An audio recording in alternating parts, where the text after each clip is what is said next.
Peace and respect to all. Welcome to Demolished Doctrine, the beginning of the end of religions. As you can see, I'm a little bit lonely tonight. PTown is not yet here. Doesn't mean PTown won't be here. I don't know, something like that. But if PTown should show up, gladly bring them into the show. For now, I'm going to throw a little StreamYard in the side chat. Yeah. Oh.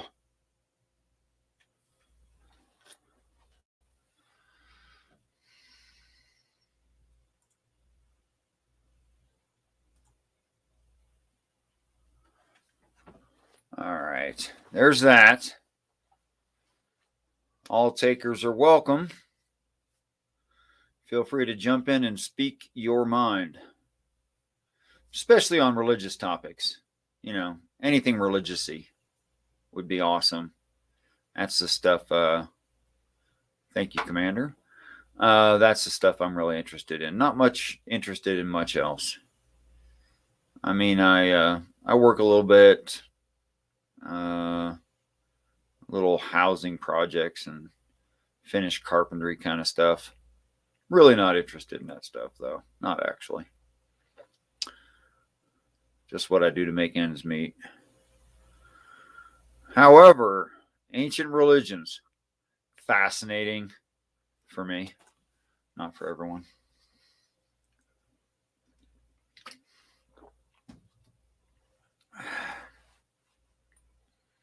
It's more than okay, Commander. Come on in. Beck, welcome to come in, of course. Math Pig, go to bed. Love you, go to bed. Peace and respect, theological introspection.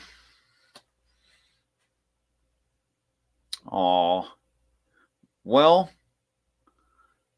I pray you experience what you need to experience, learn what you need to learn, and are in a better headspace later.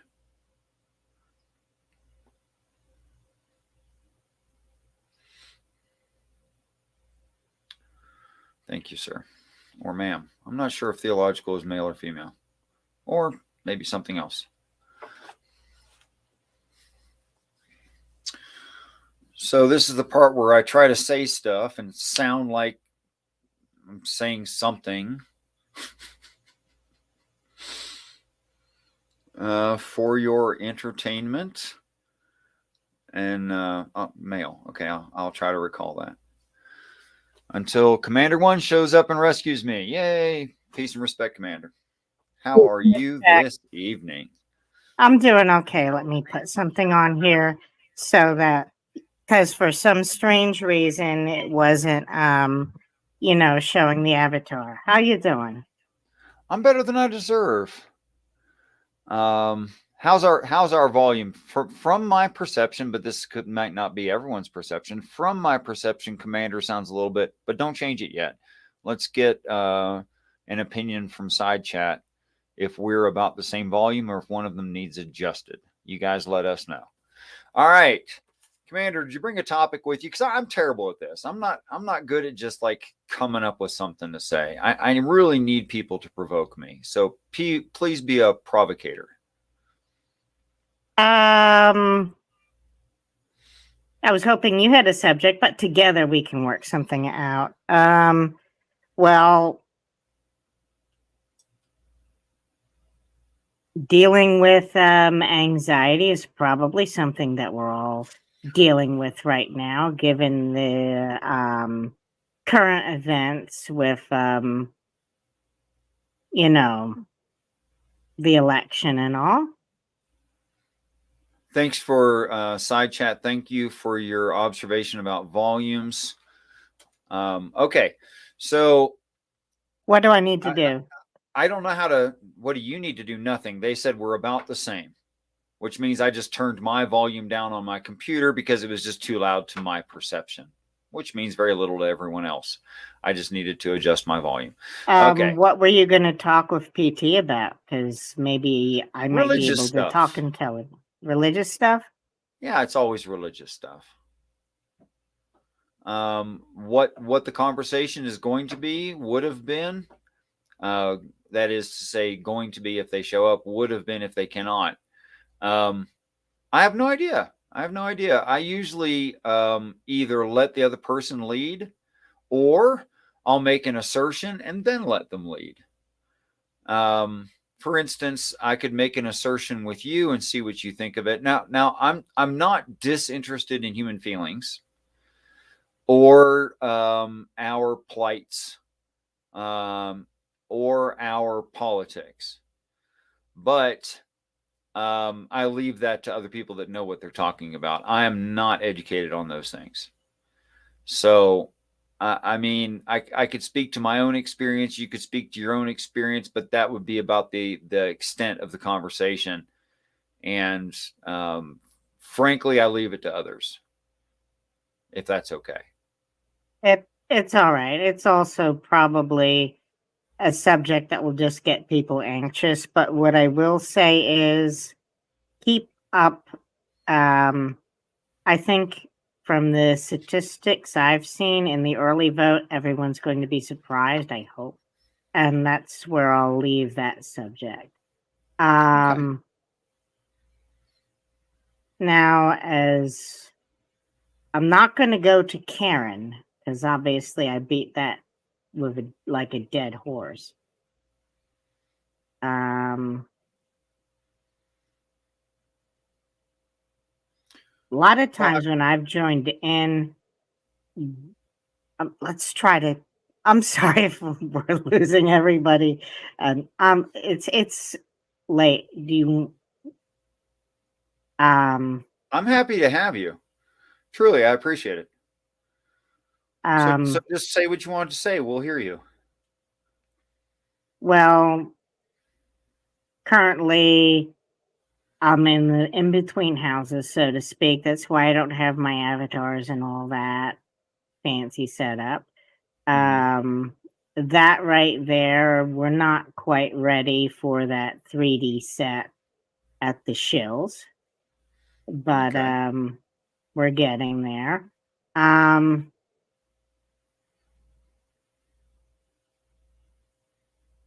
What I don't remember. What part of the Bible were you examining last? Maybe we can. Last?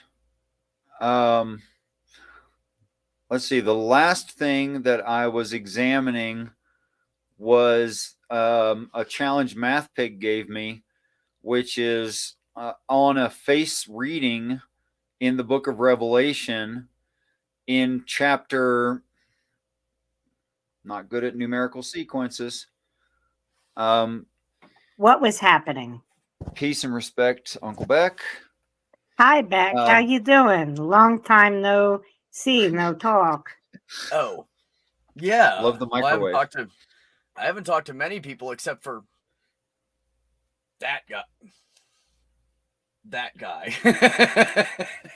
Recently. Yeah, recently. And I am almost employed. I just need a fucking background check from Virginia to come back. And it's taken almost a bloody month. Seems a formality. Sorry it's taken so long. Yeah. You know, they're fun. Not really.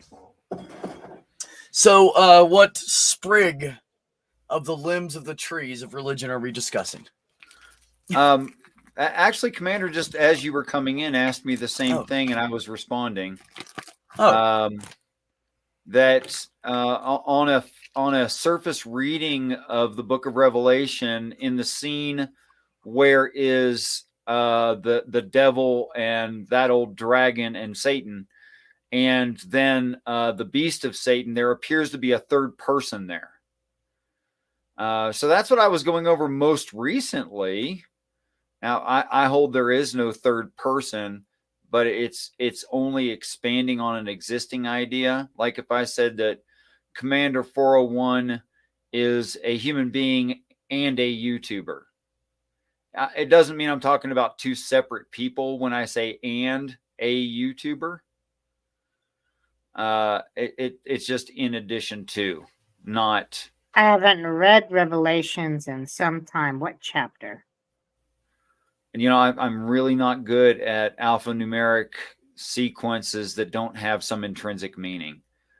Like if I said something like, if a person says something to me like Isaiah 3:11.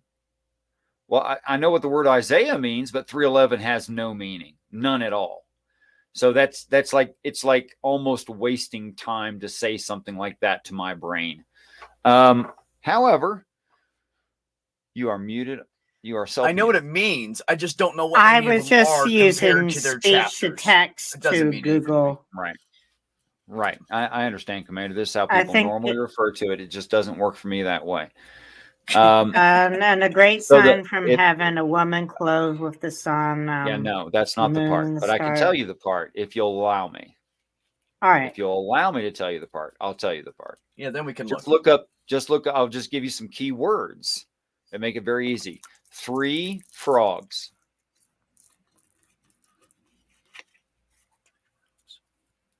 Those words only appear once in all of the text. 3 frogs.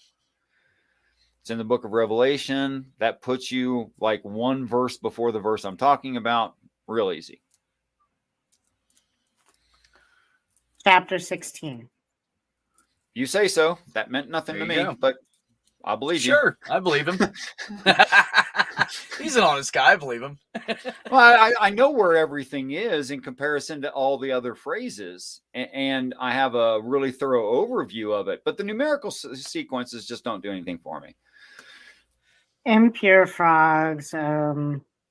They came out of the mouth of the dragon and out of the mouth of the beast and out of the mouth of the false prophet. There it is.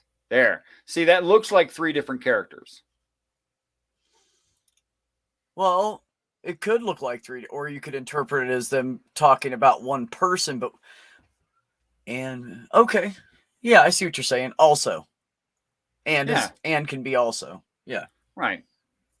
Yeah. 3, we're talking about, look like 3 impure spirits that look like frogs.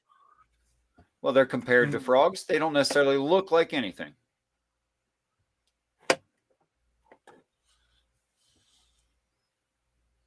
That's a tough one because on one hand, it could be 3 very tall tails.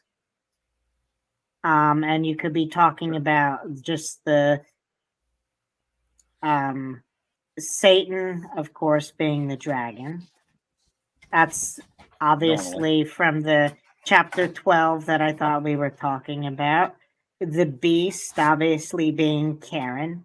And the that is the word the prophet Daniel used in the book of Daniel, chapter 8, verse 7. And actually, it's Karen. Language, but the word sure looks similar, doesn't it? Yeah, I had to make the joke. And the false prophet. Now, actually, this, my brain goes back to this. There's a book out called Donald Trump, the Messiah, Donald Trump, the Son of Man, or something like that. Oh, and wow. That's a big claim. It's total bullshit. But the asshole who wrote it, being a racist apartheid dude from South Africa, Telltale's reading it. And from what I understand, they introduced the idea, and I found out that now I've never heard of this within the framework of Judaism of 2 messiahs, Moshiach ben David and Moshiach ben Yosef.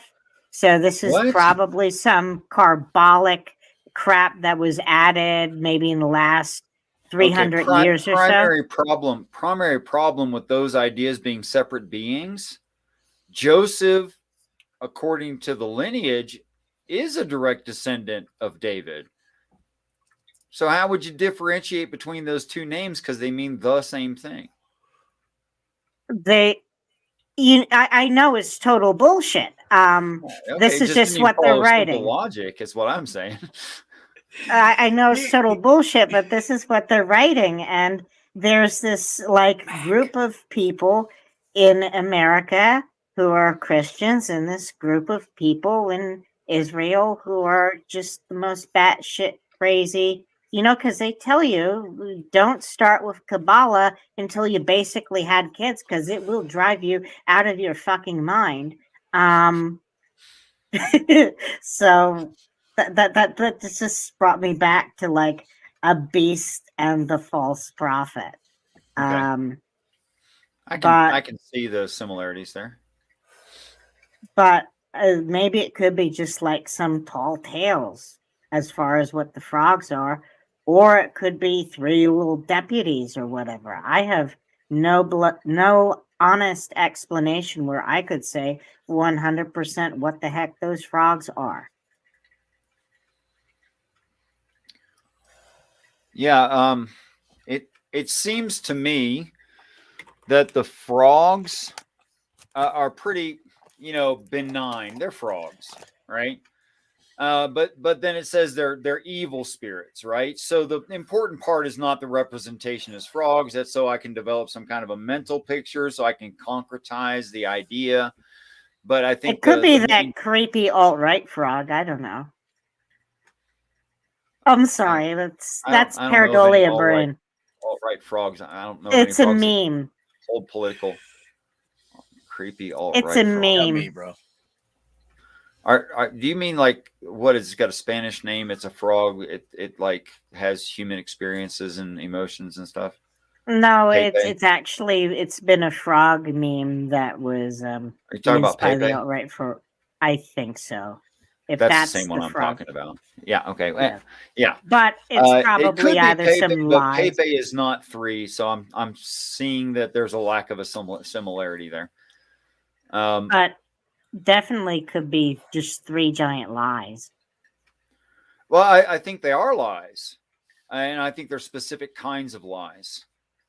And I think the three lies are mentioned in the text as what people will object to when the time comes. And the three things that they object to is the flood, the resurrection, and the judgment.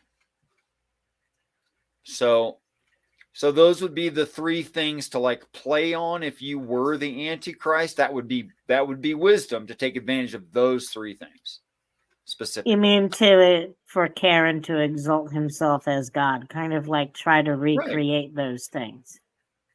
No, not try just to change people's mind about it, to make them mean something else, so that people can accept their present experience is the valid explanation of what the text was trying to say, what the stories were trying to say. So kind of a exterior self-confirmation kind of thing, I think. As far as like recreating a resurrection, there is the the dude in Zechariah let his right eye be blinded and his right arm be totally withered. Sure. The bad shepherd. And Yeah. as far as the mark of the beast goes, if you know anything about tefillin, now tefillin would never be like the mark of the beast, but it does because it's a commandment. You But used a specialty word. You should define it. Phylacteries, the thing that goes on your head or your non-dominant arm, which contains the Shema. It's a commandment to wear it, so it would never be the mark of the beast because it's a Okay, commandment. so I'm going to explain it since you didn't. There is a Jewish ritual where there's a physical container that a person puts on their forehead and also on their arm, and that's it's part of a ceremonial thing. So it's like a physical container. Go ahead. And I could just picture like some douchebag says, "I am God." The IDF says, "No, you're not," withers his right arm and takes out his right eye, but he survives. Now, the false prophet and the AC get really, really pissed And they try, out of anger to the Jewish people, try to replace that tefillin, or that, what you said, because you explained it better, with his own mark of worship and devotion. Sure. Now, thing is, the mean, I guy have looks to. like he's been killed, and then he somehow miraculously gets up. That's a resurrection, whether or not he is actually dead or almost dead. Is really not not germane to the subject, because it would appear that he's dead but somehow alive. Well, I don't think that mortal wounded means necessarily gonna die. No, it just looks really, really bad. It looks really bad, yeah. So I have to agree with you. All of that's pretty kind of subjective, and people can think whatever they want to think in a certain moment, by their own experience. So, And just being fair about it. Go ahead. And the tefillin goes on the non-dominant hand. And now the left hand is the hand that you wipe your bum with. But it's also, about the dot with the shin, where you go from a shin to a sin, where the dot is on the left of the little W Hebrew character. Yeah. And if you were, say, sinister, so to speak, the tefillin would be on your right hand rather than on your left. So right. Now, again, tefillin, not mark of the beast, but who would What do try you to think the mark replace of the it? beast means? If it's not something, and never mind what people say about Hebrew folk and Hebrew traditions. Never mind that the Jewish traditions. Never mind that. What do you It's think an the text obvious. is It talking would about? be an obvious mark of devotion to a bullshit Mark of artist. devotion. That would also entail being able to buy or sell. So, how would a person know if a person were devoted to a thing? If someone else were devoted to a thing? Well, it would have, like they have 666, like depicted in the text. Now, interestingly enough, I usually say numerology is full of bullshit. And if you go down the numerology road, you will wind up a crazy person. But let's take the summation. Now you take the all the Babylonian gods. You had 4 deacon gods for all the signs of the zodiac. 4 times 12 is 36. Take the summation of 1 plus 2 plus 3 plus 4 all the way to 36. 36. That was 3 times 12. I'm sorry. Go ahead. I'm telling you where they get the 666. There's actually like a numerology thing. I made a mistake. It's 3 deacon gods per all the signs of the zodiac.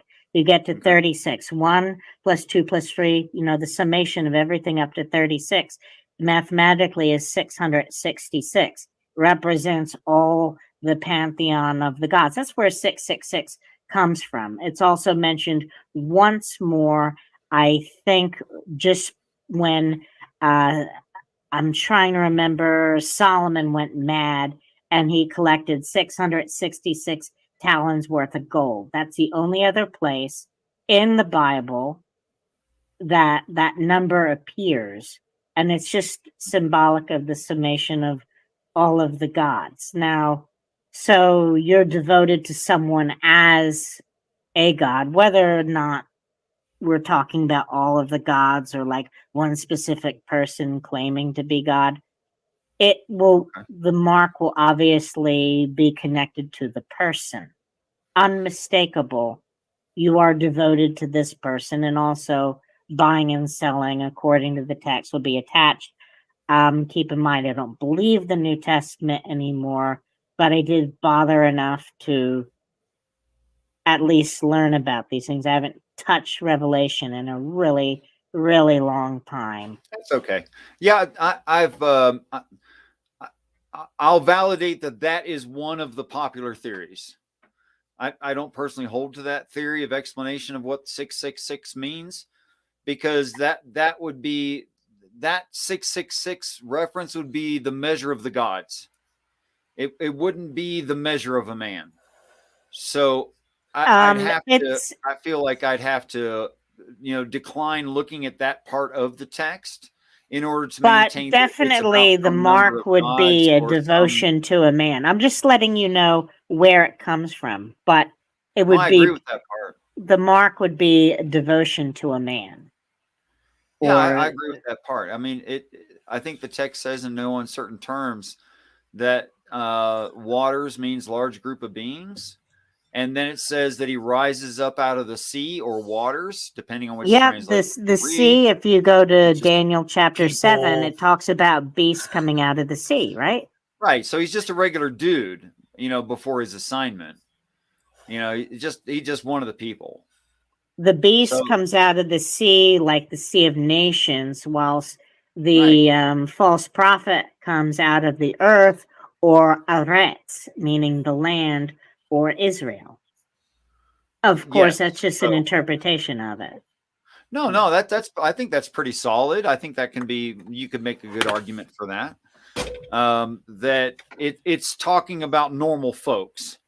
It's not like, how practical would it be if the beast of Satan shown up and he had, backward hinged knees and goat feet and It's horns not going to and happen like that. just But could you let me finish a thought? Yeah, let him yeah, finish it. How practical would it be? How persuasive would this thing be? Well, it'd be scary. People wouldn't want to accept it. It doesn't look like them. It doesn't act like them. They're not going to trust it. So that would be a horrible representation. If that was the leader, that'd be like a really weird leader. People wouldn't accept that easily. So of course it's going to be just a regular person.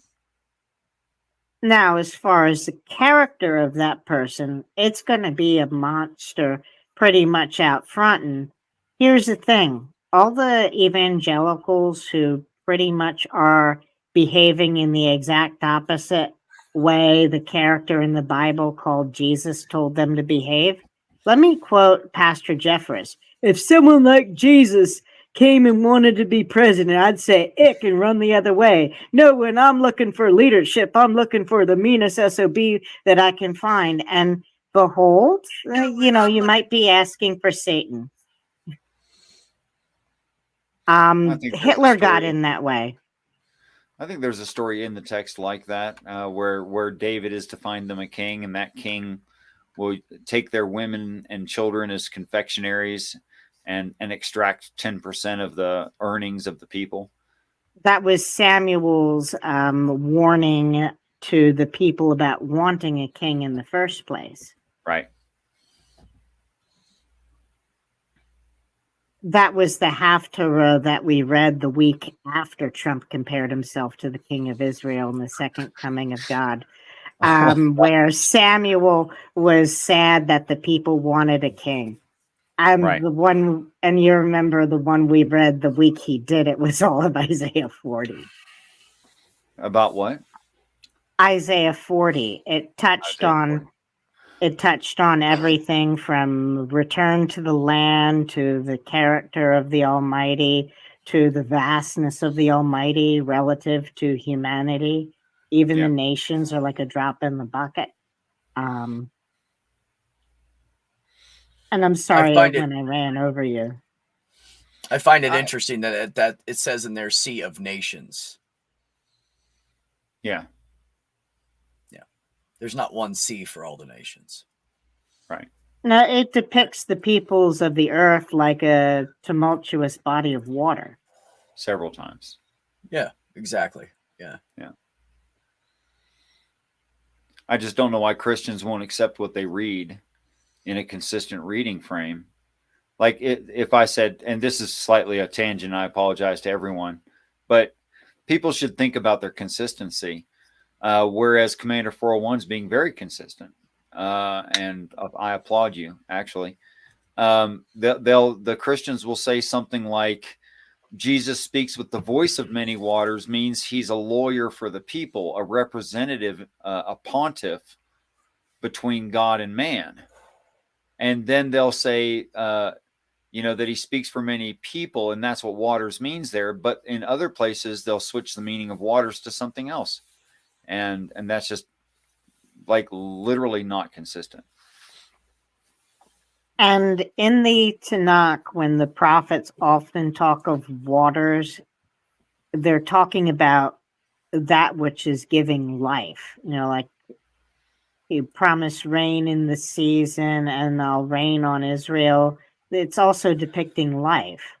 Sure. Because an arid, but you can tell, you don't have to like twist it, what the intended meaning is. People enjoy twisting things to, well, obviously we see the bullshit artists on where they need a private jet because they can't fly because there's first religious class. emergencies. Because they can't fly first class for the next 200 years every single day, right? They need they need literally as much money as you would expect a god to have. They need limitless funds, and they need giant houses. And then they talk about how if you are poor, well, you did something wrong. And then I don't know how people can sit there, because how many decent people all over the planet in the third world who are reasonably devout Christians or Muslims or whatever, who are dirt poor, they'll never become rich, and would welcome you with open arms and love their neighbors. And you got these shitheads here. And probably share what little food they have with you. Yeah. Most of them would. Yeah. There's a saying, though, after 3 days a fish stink, and so does a guest that doesn't do anything. But initially, yeah, most of them would. Yeah. Well, that's the problem with a lot of the indoctrinated religion shit, is that they prey on people that are needy. That's what they do. They want those people to come in and praise them, because those people will give any extra money they have to the church because they're good people.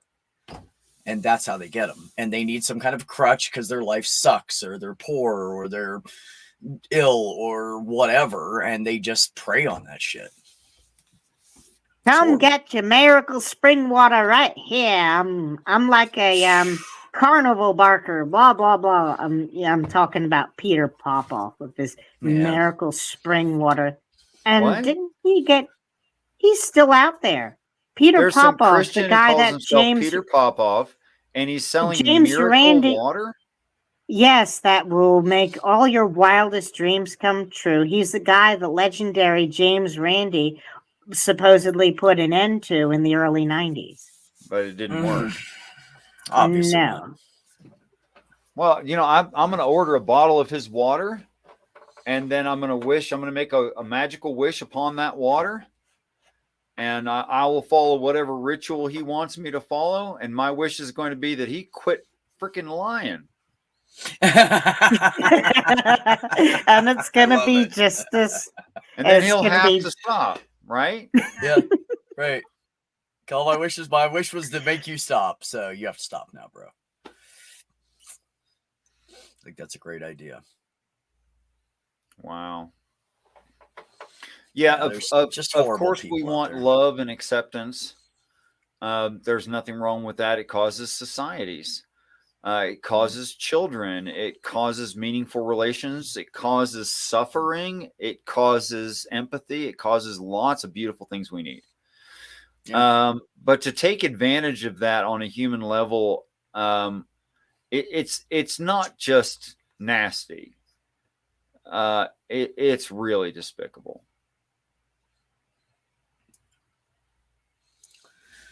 Really, really sad.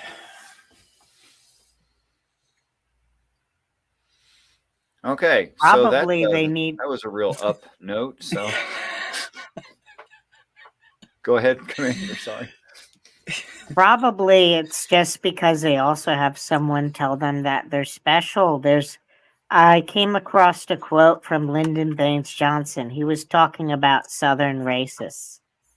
He basically said, all you have to do is tell them that they're better than anybody else, and you don't have to pick their pockets.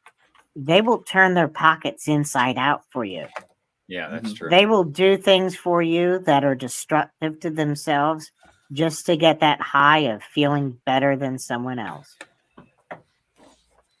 Esau, I would love to talk to you about truth theory for the next 24 minutes and some change. If you're into that, all you have to do is go to the top of the side chat, just scroll so the past is coming down, and you're going to find linked in the top of the StreamYard there. You're going to find a link to come into the channel. So you can tell me what you mean by Christians actually read the Bible for what it says. And here's my problem with that statement. I blocked you. You wouldn't wish. What's your other name then? Are you Jill?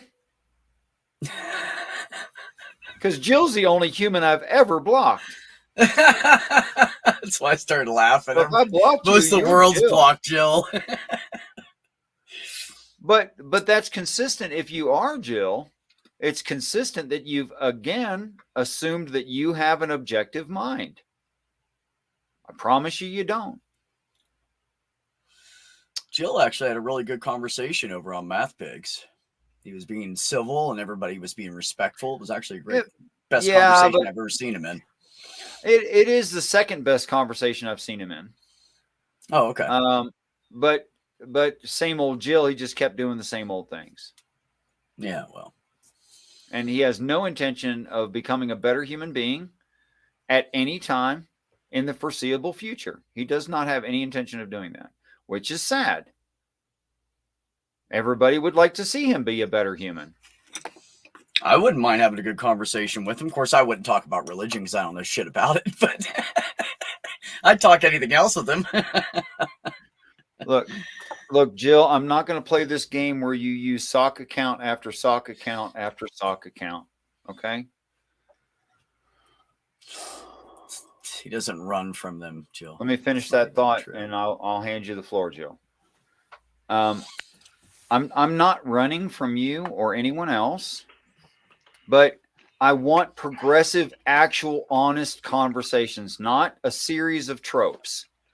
And I used to be an atheist that handed out series of tropes. Did it for a really long time. You can ask Beck. But that's not really honest. It's not intellectually honest. It's not intelligent. It's none of those things. Certainly not human. So please, the floor is yours. Please just try to be, honest. Yeah, I'm really curious as to why the rest of the members of this panel did not correct Richard with his statement that he made a few minutes ago.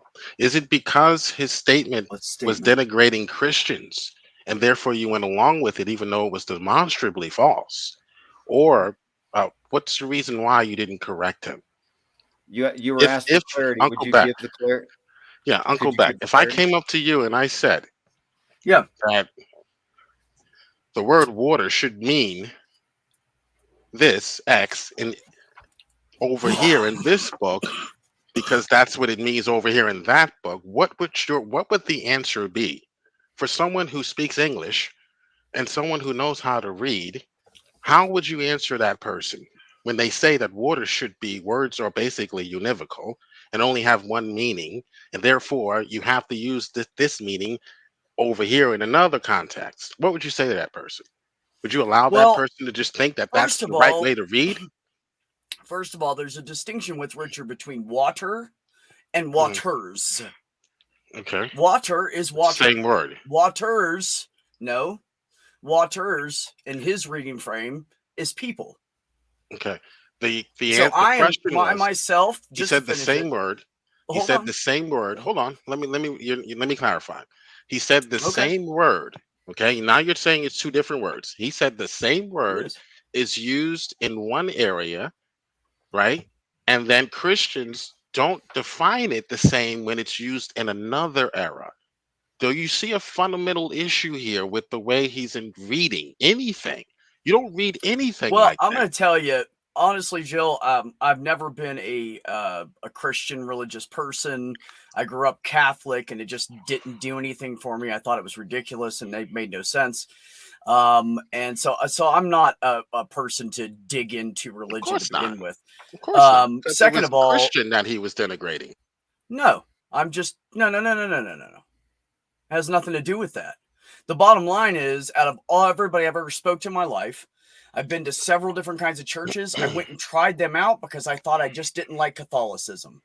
So I went to all the other churches in our area. I went to hold on, let me finish. I went to 7 different churches. I've talked to Christians my whole life. And what my brother says makes more sense than what other people say. That's nice. That's nice. That's really let's forget about your red herring. Let's forget about your red herring, and let's deal with the issue why at I hand. think the way I do. Let's deal with Jill. Okay. Please pause yourself for just a moment.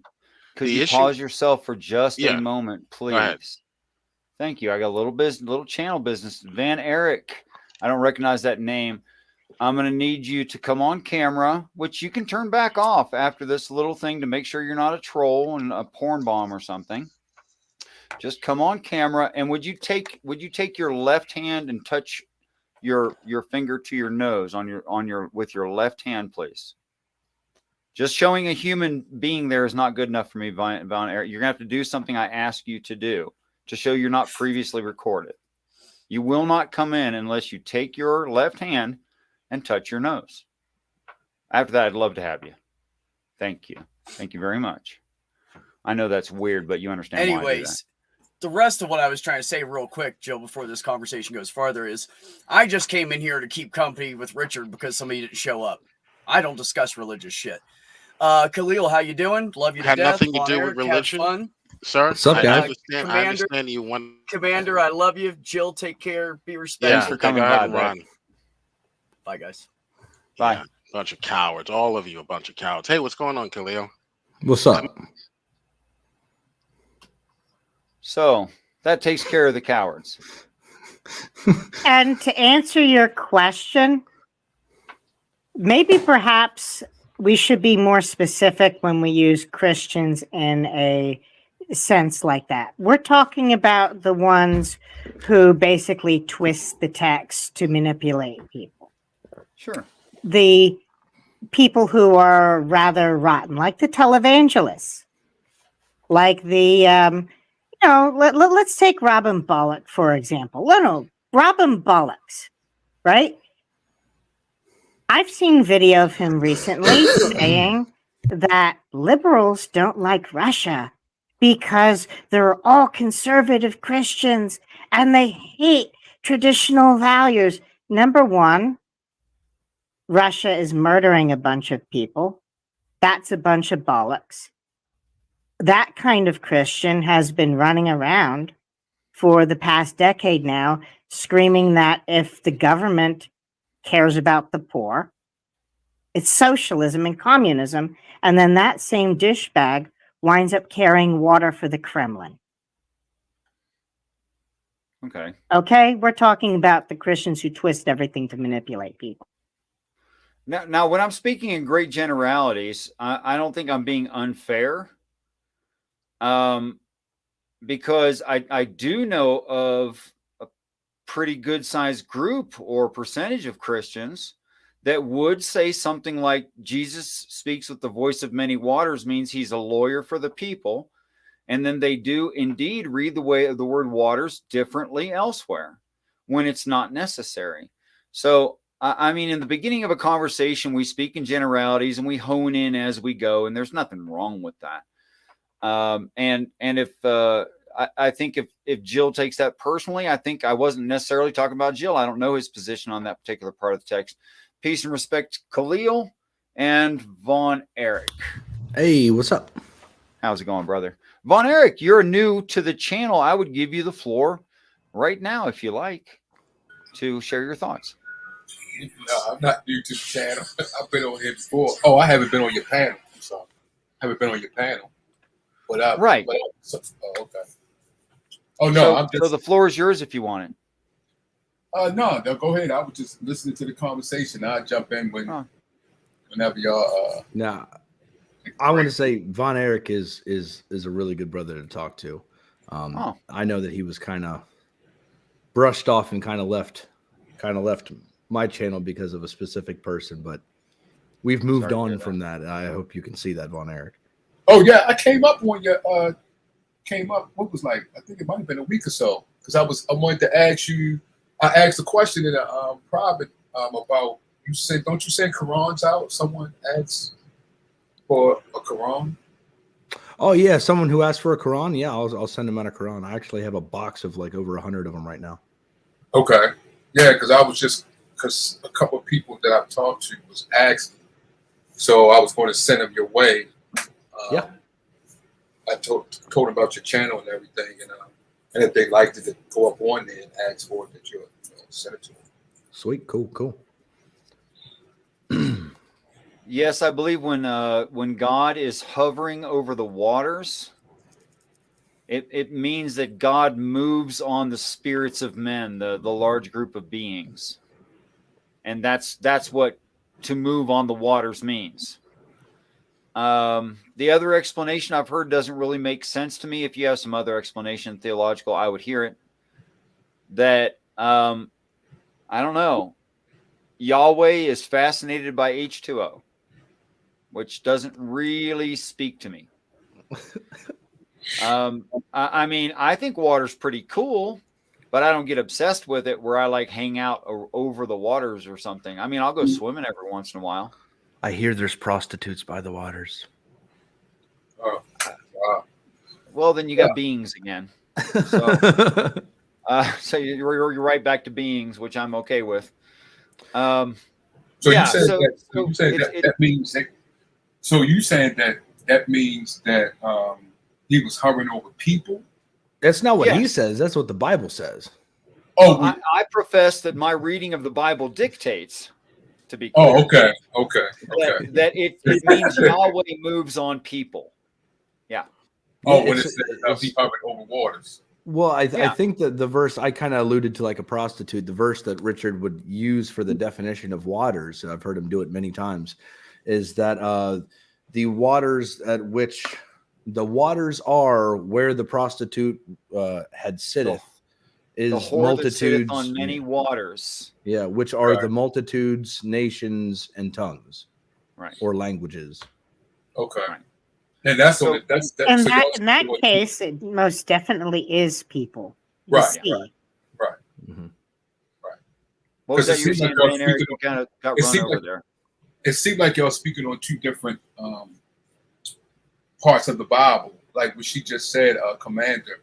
That was one. She said yes. That would tend to say people right there. But at the beginning, I see that's just water. Okay. Now, would you'd have to agree with me, Von Erich, that it's more consistent to not change context because it's just not changing, and something that continues the same is more consistent than something that changes. That makes sense, yeah.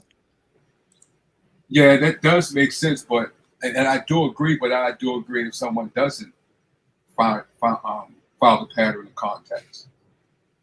Okay, so if something can be consistent and make sense within itself, and using something like Occam's razor, that's actually preferable to changing it, and you should only change it if you have to.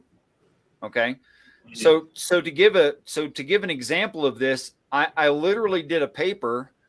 Well, I haven't finished it because I don't see any point in finishing it. But I did every occurrence of the word waters in the text from the beginning, the very beginning of in using the King James, which I think is good enough, unless someone says it's not good enough. Not good enough. To go all the way to Genesis 18, and I found every occurrence of the word waters works as an intelligent group of beings. Every occurrence. Throughout, you said every occurrence. Is that throughout the entire Bible, or just in one place in the Bible? Well, the word waters appears a lot in the Bible, as I'm sure you're well aware. So I didn't do all of them, but I did every single one of them without skipping one from Genesis 1:1 through 18:9, I think. But anyway, quite a few of them. And that context works as a group of people every time. Well, I wouldn't like you said, you looked it up, and I wouldn't disagree with you on that. But I will, if someone else said, because you reading the Bible, well, you got the Apocrypha, water, you looked in water in there, because it could be different in there and different in after 18. So I don't want to say what you said is wrong, but then I wouldn't say if someone else seeing after what you didn't discover, like in the Apocrypha or other parts of the Bible, it could change. It could change. I agree with you. And Apocrypha, and no, I didn't even do all the Bible. Never mind everything outside of the Bible. You know, so of course you're right. I didn't do that. I did a very small sampling. Right. Probably less than 5%. You know? Well, I couldn't disagree. But I did show that everything within that 5% was consistent to that reading frame. Okay. Or it could be consistent. It doesn't have to be consistent. It could be. So in that aspect, you're saying that since it is within that 18 where you stopped at, and you seem consistent, then obviously at the beginning it could mean people. You would go, well, it means people when you hover over the water. Is that what you're saying? It definitely could mean and maintain a context that works. Right.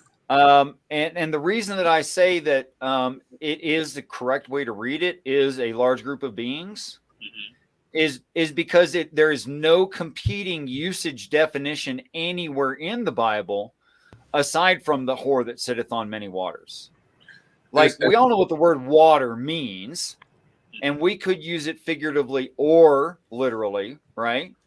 But it gives only one usage definition at all. There is no competing usage definition. Like, you'll never find in the Bible where it reads, and the waters that you have seen are a lake with fish in it. It never gives that definition. Well, could I, as a pretty good at, I hear you talk about science, and Khalil, you philosopher, could water also, because he said being, could water represent being in the scientific wording and in the philosophy? I mean, yeah, sure. Absolutely. Okay. So could as a scientific person and a philosophy look at that word, and when it says being, it can be human or it can be water as it is, because water can be a being. Do you believe that? Water could be a being. I think in the Quran it actually argues that every living thing comes from water. So I mean, there's a correlation that you could make there. Okay, and as demolished doc, what do you say about when it comes to scientific then? Well, I don't know of a living thing that does not require water. Actually, if you wanted to talk about like living beings and how they're like intrinsically tied to water. At least physical beings. I would have to make a distinction between jinn. Do y'all well, jinn dance at the edge of fire. They may not be associated to water whatsoever, but physical beings, absolutely. Yeah. Okay. Like there's no cockroach that can go without water permanently. That doesn't exist. Could water itself be a being? It is, philosophically speaking. Okay. A rock is a being, philosophically speaking. Being philosophically, Von Erich, only means it has existence. Mm-hmm. Okay. Or so you could even use the verb of it has the action of existing, like it exists as more of like an action. Present word. tense, yeah. What about life in it? Life is being. Okay, so could that, so water can be that, life is in water, correct? Sure. Yeah. Okay. So could we look at it as God was hovering over life, over? You could. It just loses some of the spiritual impact to some intended reader. Like, I mean, this sounds really obvious when I say it, and I even say it tongue in cheek and semi-sarcastically. But I sometimes suggest to people that a spiritual book could be on spiritual topics. And it's not talking about some vast ocean that God is hovering over, because there's no spiritual message in that. So it could be. Oh, so you believe it could be a spiritual message if you believe that water is life?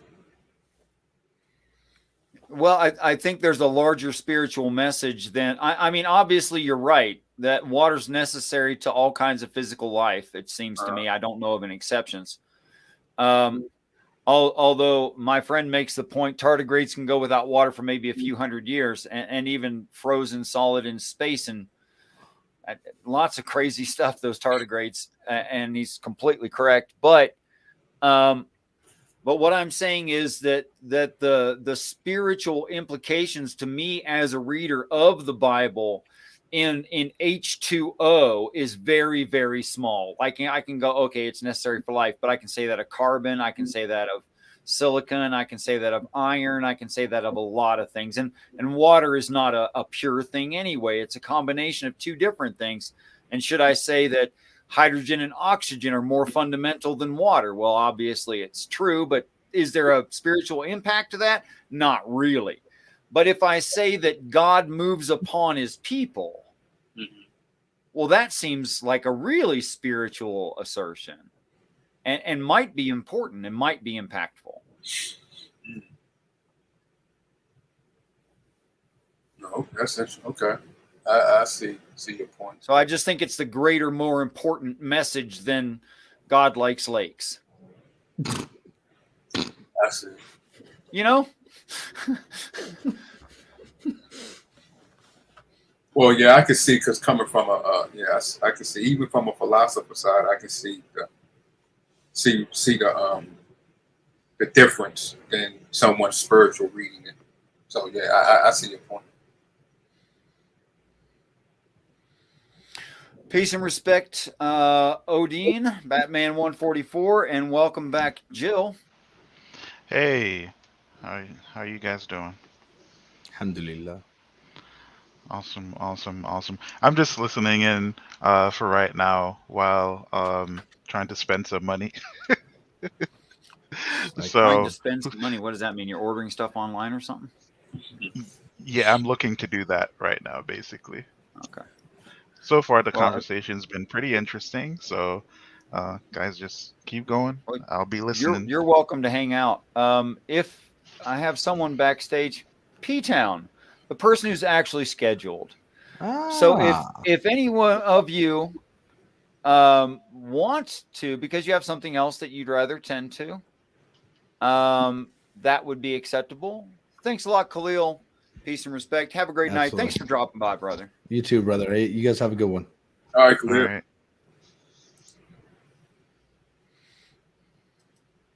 Peace and respect. PTown, welcome to the stream. Hey there, guys. Sorry, I've missed everything. I thought it was. You haven't missed everything. I thought it was for 7, and when I noticed it came on 6, I already promised my daughter I would play with her after work. So. Aw, that's lovely. Thanks for your dad work. It matters a lot. But anyway, yeah. What have I missed so far?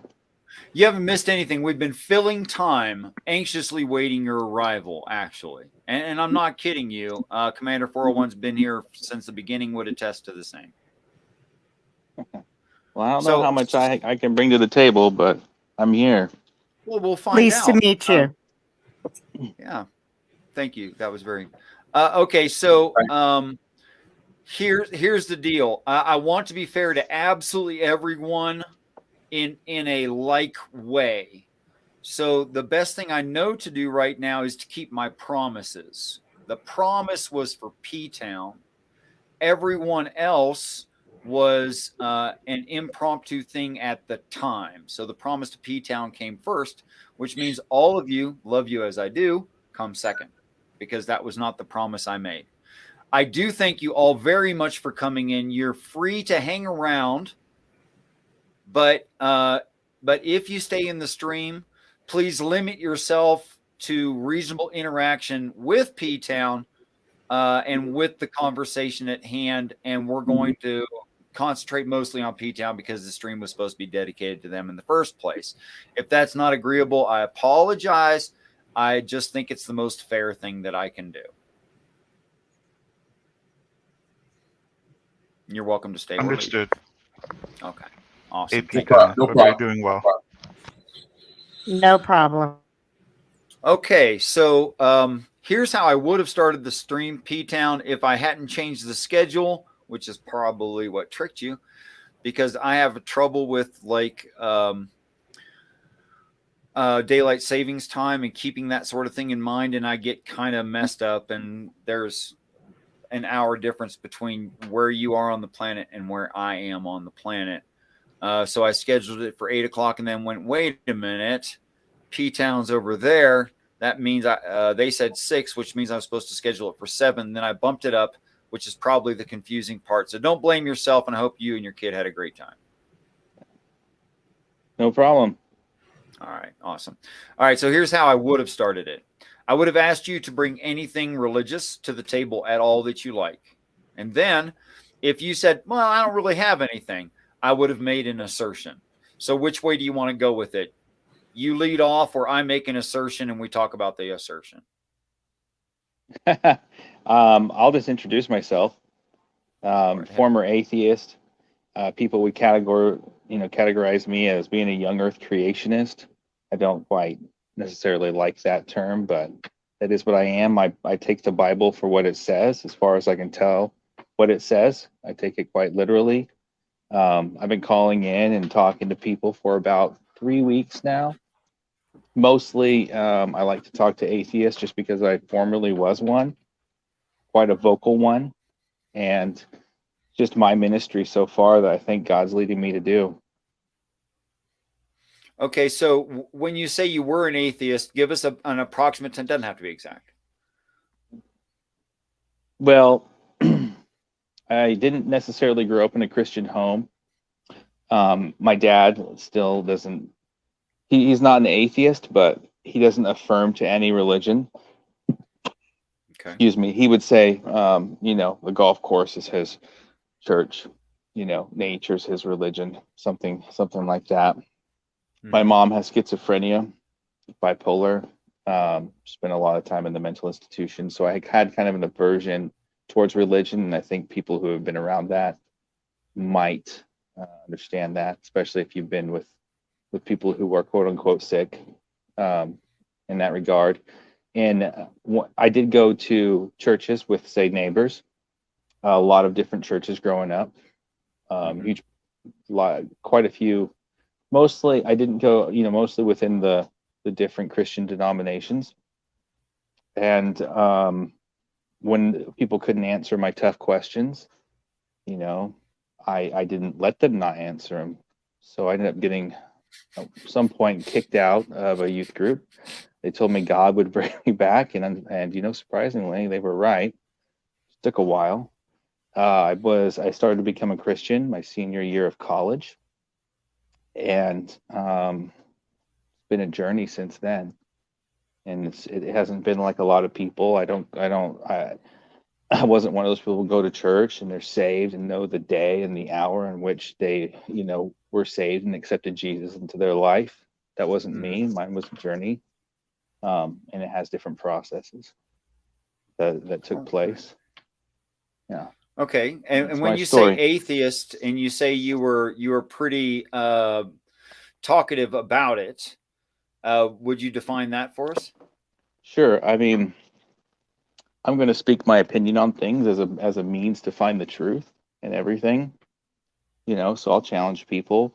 When I define, everyone could define atheists in different ways. I'm coming to find out there's a lot of atheists in those communities, especially on YouTube, that have there's like different categories of being atheist. But what I was, for example, I gave a speech pretty much against religion.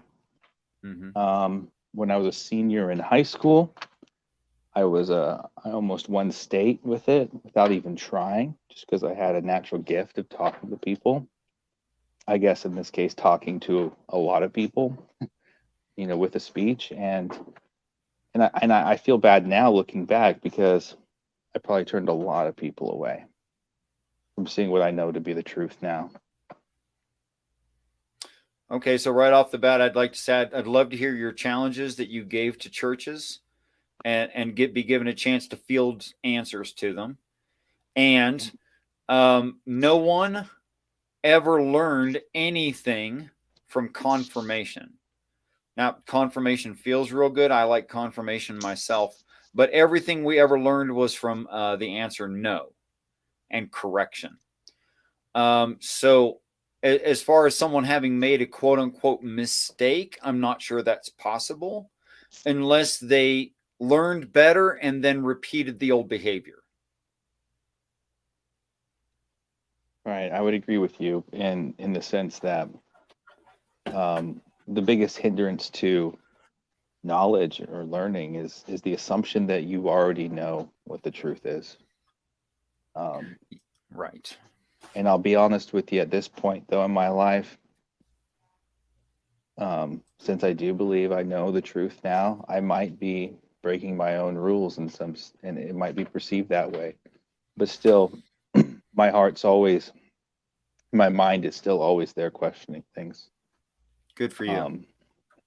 But I do believe in Jesus. I believe in the Bible. And the more I look into it and challenge things with an open mind, the stronger I am. And it's because of that book.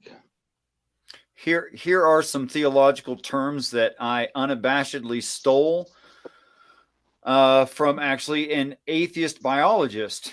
There is a big difference between my confidence in a claim and the veracity of the claim itself. I can be perfectly persuaded, fully persuaded to believe a certain thing. That will not make it true. In fact, that's not what makes things true. What makes things true is that they are directly associated to reality. That's what makes things true. Of course, I could have confidence in things that aren't true, and people do. And people could have a lack of confidence in things that are true. So there's some theological terms you could use, confidence and veracity, to explain what you just said to people who are into that kind of language. I'll try to remember some of those words, Richard. It's just shorthand. It's just really handy to have some shorthand terms that people have already accepted, Right. So I recommend that to everyone at all times. Just so you can say more things quickly and be understood more easily. All right. So that's what atheist means. And that was your upbringing and your childhood. And on your family. I pray that you find empathy for others in your experience in all of these things. That's what I hope to gain for other people that I engage with, some kind of understanding and empathy. All right. So do you have a topic you want to smash into, something I've said in the past that you say, well, that's got to be wrong? Or I could make an assertion right now, or just choose whatever you like. Well, Richard, you invited me on the show. Was there a topic that you wanted to talk about? There's always topics I want to talk about, especially in theology. Okay, so I invited you on because, first of all, you don't seem completely closed to the idea. And you showed up, so I was right. You're not completely closed to the idea. And what I mean by that is there seems to be some level of honesty in you. Like when you said, I want to accept things that are true. I'm paraphrasing. Even if I haven't accepted them yet. And the things that I hold to be true right now, although I have confidence in them, I hold them as tentatively true. They are not rock solid must be things, which is indicative of someone's personal honesty. which is a great reason to have you here, if all that seemed reasonable to you. Well, I think that would be a reasonable thing and to say, except for I disagree with you. I think that what I believe in, it has a lot more firm foundation than what your concept of truth might be. Really? Or How? it might be more related to what your concept of true truth might be. I believe that what I know now is the truth. Even though I have an open mind, and it's different than it was before. If someone says they believe a thing, right?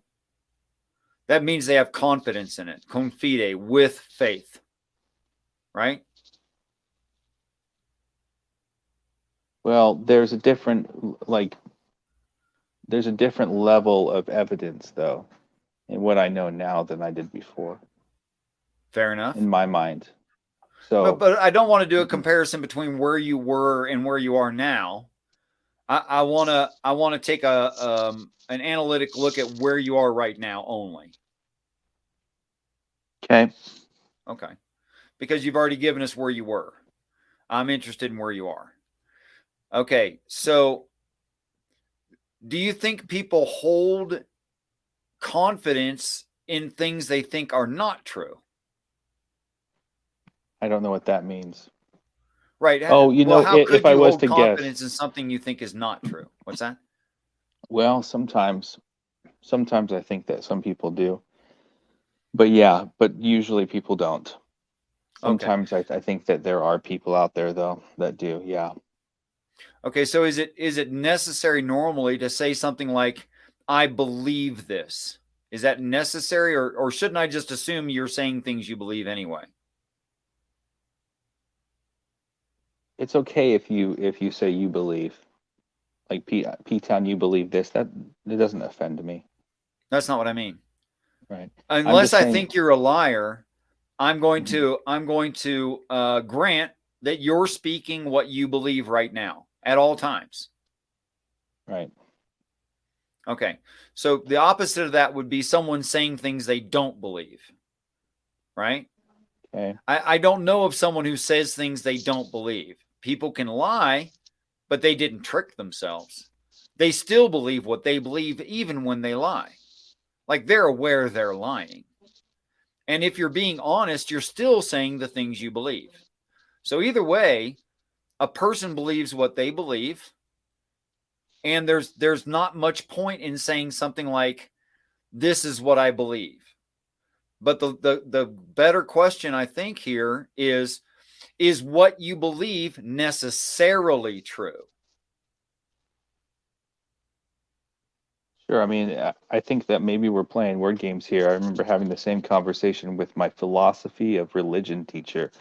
I've never been to a philosophy of religion. It's the only class I've failed in college. I had to drop it just to keep my GPA solid, right? It was just ridiculous. But she, at the time, the type of kid I was, I argued with her about how I believe truth is relative, right? Everyone can have their own truth or belief. Okay. It's still truth. And now she told me I was wrong. Now I believe that no, truth isn't relative. Truth is truth. And I believe that I have it and you don't. So you can define it. You can describe it in different ways that you want, but that's the summary of it. Could I ask a question? Go ahead, whoever that was, please. Oh, it's Von Air. Could a lie, the reason why a person may believe due to the lie may apply to them, but even though they speak a lie, it's already happened before of the lie that they're speaking. So could that be the reason why the person believes that the lie that he speaks or she speaks is true due to the lie has happened before? Richard, I didn't follow that. I'm sorry. You're asking who, Von Eric? It doesn't matter who anybody can answer. Well, PTown said that. What'd you say, PTown? Okay. I don't know what he's asking me, but all I wanted to say is, in college, I didn't believe in an absolute truth. Now I do believe in an absolute truth, and yes, I am saying that I believe in it. but now I also believe that it is an absolute truth. And I'm not a philosophy guy either. Like I didn't. It's just the only class I failed. So going down this realm of questioning really is just not my forte, even though I've been doing it a lot the last 3-4 weeks. Well, the reason I'm asking you these things is so I can understand that we agree that there's the difference between confidence in something and the thing being true in and of itself. If you can agree with me, there's Correct. a difference there, huh? Correct. Yeah, I agree with you. Okay, you agree with me. There's a difference. Good. That makes it much easier because some people don't see the differentiation there. Okay. Between what? Between how much I feel that something is true and the thing actually being true, aside from my opinion. Like you in a very oversimplistic explanation, to a person who has like red green color blindness, perhaps they can't differentiate colors very well about Christmas time, right? And they have two choices there. They can think the rest of the world has this huge conspiracy to lie to them about what color things are, or they could just accept they're colorblind. Okay. So the unreasonable person will say everyone's a liar. Those colors don't exist. There is no difference. You guys are just like naming the same thing twice. They could say that, but that's not a reasonable person. Now it's totally their experience, but it's just not an objective experience. It's an unusual experience. So that's the difference right there. Like, I don't want to be that colorblind guy that says you guys are just, pulling my leg. What I want to say is my experience is this, but that doesn't make it the truth. It makes it my experience. Right. But what if, okay. But you've never gotten the feeling like you've actually found the truth in something yet, Richard. I think that there must be truth because the opposite can't be true. There can't be only lies. So in this analogy, I'll entertain this. I didn't mean to cut you off. I'll entertain this analogy. And from my perspective, God, he can see all colors, right? Okay. You're colorblind. Okay. Fair enough. And I'm colorblind, except for I have these glasses now where I can see colors. It's the glasses. And when you have those glasses where you can see colors, it's objectively true that colors exist. And you'll know because you have the glasses. Right. And for those who have severe color blindness, there actually are glasses that change the wavelength of light into spectrum that you can see, and out of the spectrum, the part that you're missing. So a colorblind person today can actually become, when they're wearing their special glasses, non-colorblind. Super weird, right? Yeah. If anyone's interested in what it feels like to be colorblind, there's an app you can download. Oh, interesting. Anyway. Didn't know that one. Okay, so I think in your explanation, PTown, I understand what you're getting at there, the analogy there. Okay, so my question becomes, how would a person know they had those glasses, and that the glasses were actually working? Because they would see color. But does that make those colors that they see the actual colors? Does it matter? And how would they know that? What's that? Does it matter? The only way it does matter. You can never prove color to a person who can't see color until they themselves see it.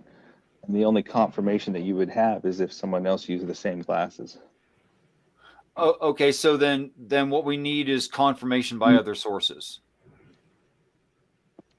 Sure, but even those other sources will be the only ones that can confirm it. When we went outside of there, it would still just be word of mouth. Right. So other sources or consensus isn't confirmation either. You have to have the glasses to see it. Right. Now, how do I know that my brain is properly understanding what the glasses are telling me? If it fits the glasses and if you're willing to put them on. Let's say the glasses are objectively working, right? Let's grant that, right? Yeah. And let's say that I was handed the glasses, I did put them on, and I do perceive something through the glasses, right? How would I know that my brain is correctly perceiving what the glasses are portraying? Do you see other colors? If you don't, then all analogies fall apart at some point. Right. But I think that's the point right there where it's going to fall apart. I think what you're getting at though, Richard, is I truly am a man who keeps an open mind. And I think you witnessed it last time we talked when I openly admitted that I was wrong on something. It looks like I'm wrong. I'll go look at it and research it and get back to you. And I openly did that. I'll do the same in this. You know, right on. If you could teach me something. No, yeah. The overall idea here is we can never verify objectivity. And if you could verify objectivity, you are God. And that's kind of a problem. So all of us have our own points of view, and you could be correct with your point of view. That's possible, all right? Because the sky could be an objective color of blue, right? And you might agree that the sky is that color of blue, in which case you agree with what is objectively true, okay? But that would be most likely coincidental. That it just worked out. I don't know what way. You mean by. What's that? Well, I think we should drop the analogies because I think you lost me there at the last part.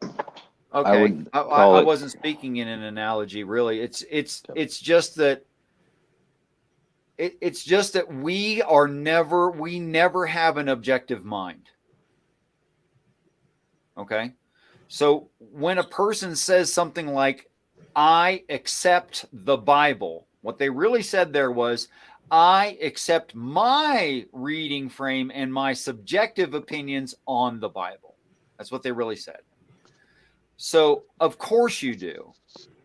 And everyone does on every topic.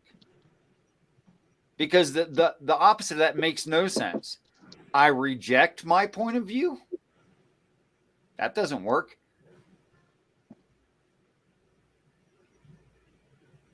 Well, I think when it comes down to it, just to be honest with you, yeah, Richard, but I have to hold firm when I say that I take the Bible quite literally and I believe what it says. I think it's just obvious to me that your interpretations, the little that I've looked at, are clearly, sure, they're brilliant. Maybe you can go and look and twist things around. They're not what the Bible says, man. They're not what the Bible says is a very interesting statement and exactly what I want to get to here. So we're going to clash swords, and we both know that. And it's okay. But I would like to, you said if we can't be objective. Right. And you said if we could, we'd be gods, right? Yeah, I think you'd have to be some kind of God to be objective. Okay. Now let's go through in the theology. If in the Bible, PTown, he said in the Bible.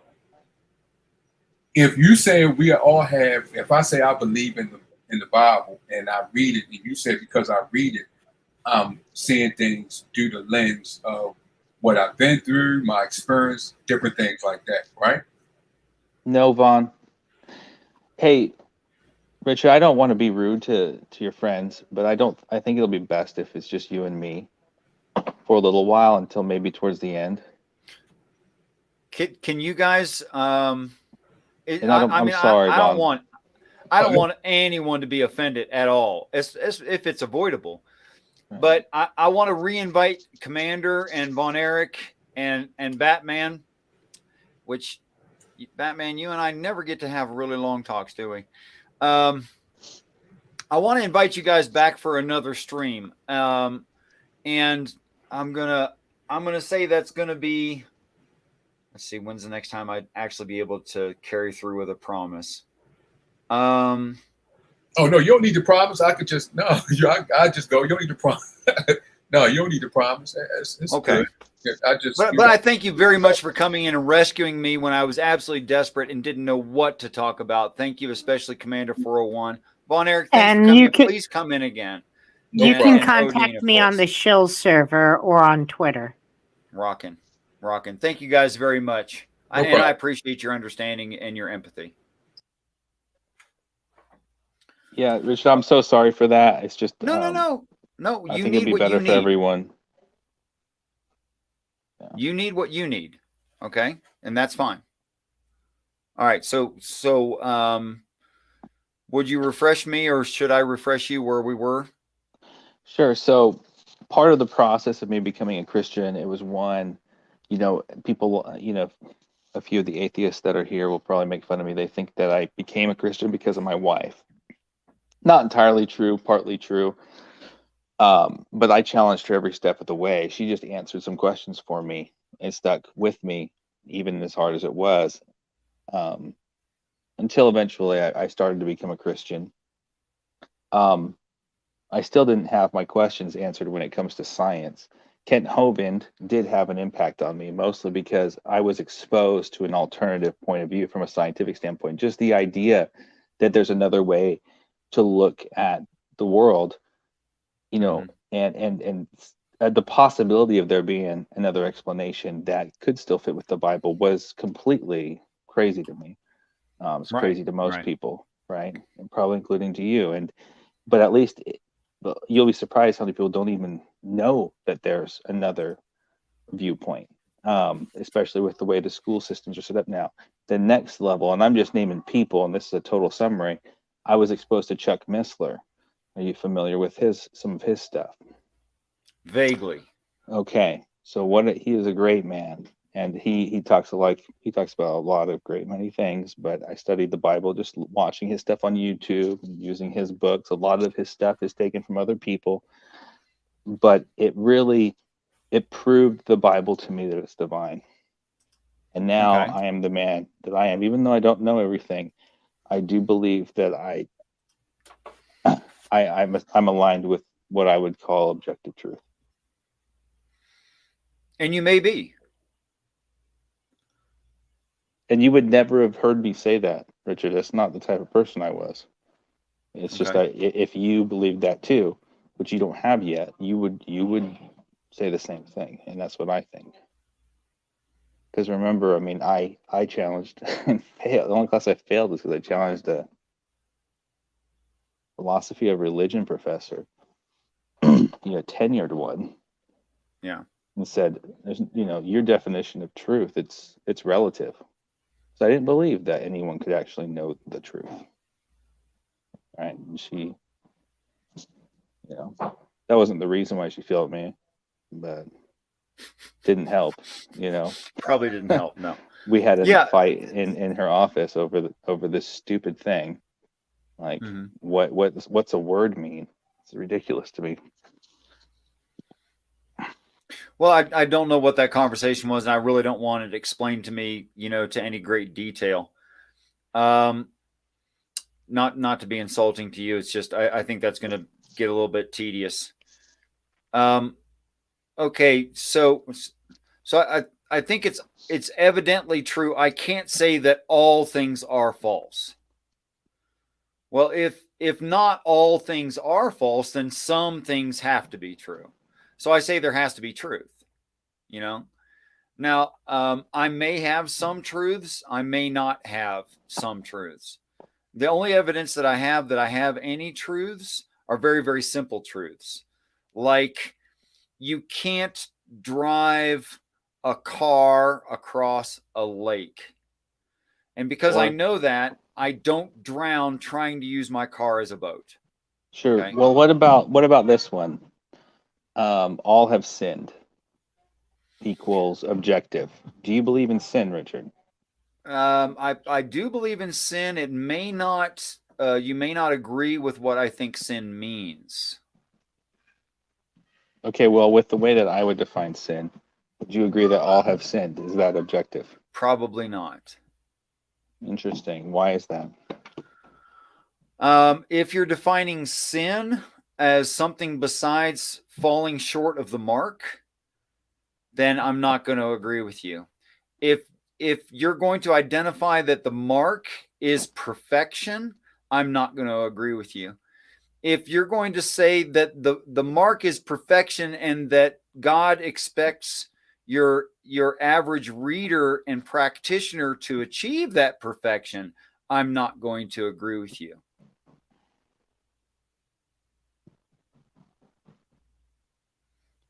Sorry if you can hear my little one running around upstairs.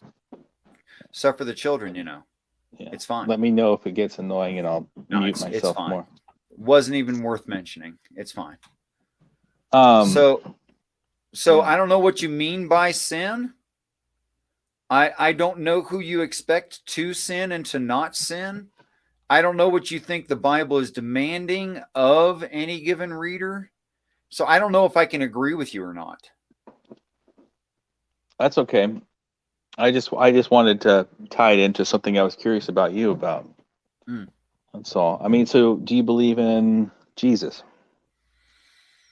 I totally firmly believe in Jesus. It may not mean what you think it does. Do you believe in the resurrection? I firmly believe in the resurrection. It may not mean what you think it does. Okay.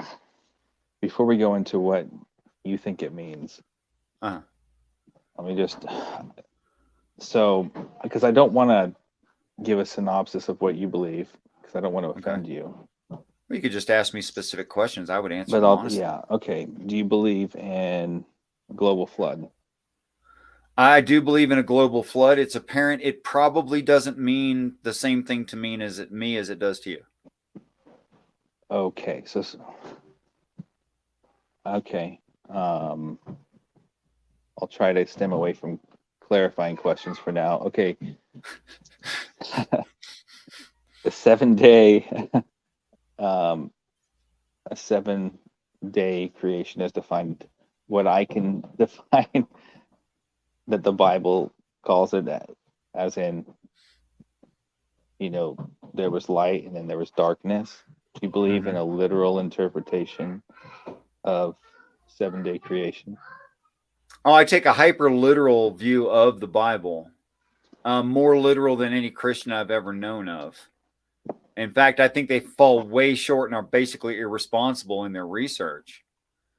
I'm sorry for asking that. I mostly asked it for your viewers, to be completely honest. I think you believe in like epochs or whatever instead of days. No, it's not like epochs long periods of time instead of days. The Bible is describing epochs. Okay. It's not describing 24-hour days at all. Okay. Here's how I show that, or why I hold that opinion. There is not a man to till the earth during this part of creation. I think we can agree upon that. So there is no intelligence on the planet. And the perspective is not from on the planet. The perspective is from heaven. Be that God or some representative of God in heaven making these observations. It's not someone living on the planet. There's no one living on the planet. It even says that it's void, meaning void of life. Okay. So the perspective is from heaven. Well, what perspective on time does heaven have? And what does day mean in heaven? Well, the Bible clarifies that. It says that a day is as 1,000 years, 1,000 of our years. So what's 24 hours to heaven? If you take the text literally, it's 1,000 of our years. Okay, I think that's definitely nitpicking. Like what? What do you mean by nitpicking? Okay, let me go through it again. I don't think that's rightly dividing the word. Was there a human living on the planet? Which passage are you referring to? Days 1, 2, 3, 4, and 5. Which passage when it comes to tilling the earth? All of the passages from days 1 through 5. Is there any human living on the planet? I don't remember the orders of them off the top of my head. Which day was Adam made? Well, it's 6. Okay. Then there's no people. Right. Okay. So could it be from the perspective of the planet when nobody's living there?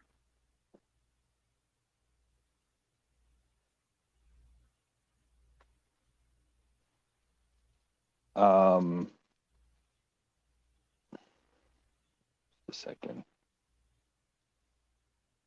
Maybe. Yeah, you can pick a perspective to interpret the Bible. Sure. Okay. What perspective do you think that part of the text is written from? A being living on this planet or a Which being verse living in is it? heaven?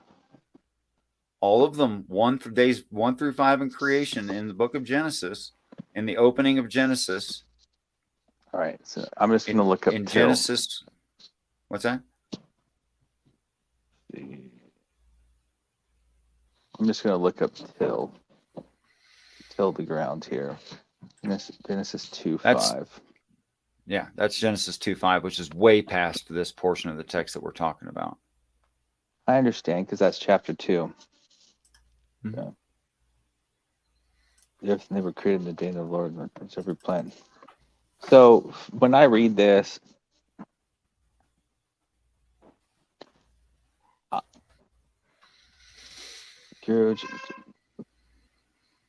I really like this, but when I look at it, it's talking about how there was a mist that came up from the earth to water the whole face of the ground. Mm-hmm. So I think that during this time period, leaves or just plants in general used water from the air. And that's special. It's special to me in that regard. Okay. I don't know the context about. I mean, I really don't understand where you're going, honestly, Richard. I'm sorry. That's okay. But if we can go back, but I don't, if it's okay with you, I mean, if we can start from the beginning, I don't understand. So if you think that these are these many days, then within the day, as in the English version? I think it literally says day, right. Morning, evening, day. It says that. But what is? But it doesn't mean that to you. I'm not arguing with that at all. What's that? But it doesn't mean that to you. It does literally mean day. So, okay, so it's not millions of years in your view, because it could be billions of years in any given day here. In a day here, okay, and a day as defined as there was evening and there was morning. Yes, and there were billions of years between the evening and the morning. There could be billions of years in that one day. Yes. Okay, and so God said, and God called the light day, and the darkness He called night, and the evening and the Genesis morning 1:5 were the there. first day, right? And that right there could be billions of years in your mind. Yes, it could. See, that doesn't make any sense. If you can change that to something that you want to believe, I don't know how you can't change every ounce of the Bible, Richard. I mean, he goes on to just over and over again. Each day he says, and then there was evening and there was morning. So what's evening and morning then? Well, let's in look. Your mind? So the word yom there, the word day in 1:5, it's from an unused root meaning to be hot. So it means like the hot time, right? And the literal meaning No, let's go back, and I'm sorry to cut you off, but I use the Bible. Just don't do it too often. Okay, I'll try not to, but I think it's important here because I did say that just a couple verses before, he defines the day. He calls the light day. It's not just being warm. He calls the light. So do we need to look at what light is? Sure. Which word would you like me to start on? It mostly means light. Light means light for the most part. And he called the light day. So to go on and say just day, and I'll let you continue. and just say, oh, well, this just means warm, and this could mean anything. There's a period of time where there's billions of warm years. Like, I think it just sounds rather silly, and I'm sorry for cutting you off. Okay, so I've highlighted or.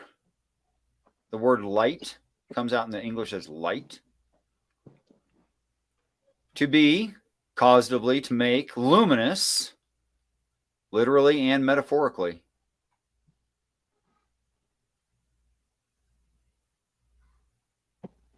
Or the break There's of day. That's the word or. Now, can you tell me about metaphorical light?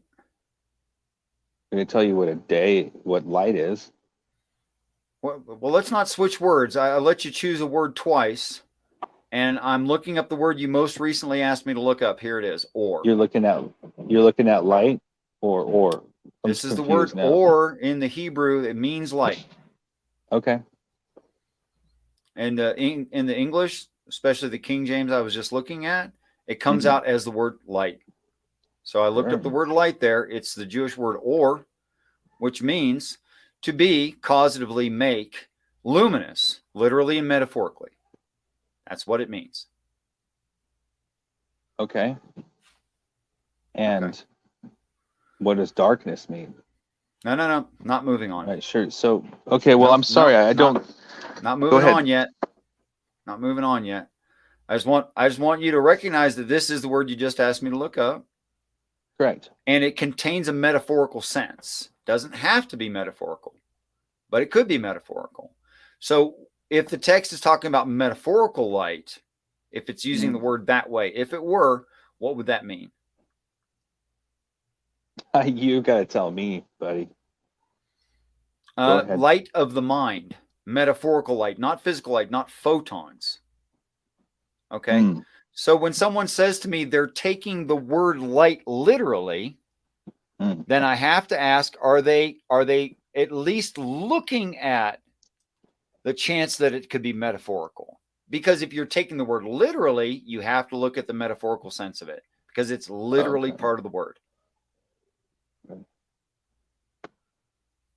Okay, so do you ever considered that before? No, let's do this. Okay. And this means, in this definition of this metaphorical light, is like goodness, or I don't know what type of, is it enlightenment or yes? Okay. It's to enlighten. So, and God said, "Let there be." Yeah. So God said, "Let there be enlightenment," and there was enlightenment. Possible reading. What's that? Possible. It's not necessarily the correct possible reading, okay? But it is a possible reading. Okay. And God saw the enlightenment, that it was good, and God divided go to another word. The enlightenment from the darkness. Okay. So you want to go to which word did you want next? I'm just talking about light. I'm interpreting the Bible as light being not physical light, but metaphorical light. I'm trying to understand what you're saying. And then, and God called the enlightenment day, and the darkness he called night, and the evening and the morning were the first day. Yes. Okay. And that's done several times in the text. For instance, I'm sure you're at least fairly familiar with the story of the Jews being in the desert and following a pillar of smoke and a pillar of fire. You know that story, yeah? Yeah. Okay. Now it is evidently true. If I'm proud of myself and I think I have the correct answer, I won't accept new information. And if I'm stubborn in my resolve and I won't accept new information and I happen to be wrong, then I am, quote unquote, following a pillar of smoke in the daylight. You see why that makes sense in that context? Maybe. Adversely, when I admit I am lost, I'm in the dark on this one, which is an expression we still use today. I'm in the dark on that. And someone shows me what is true, if I have the humility to realize I'm in the dark, that is when they give me light.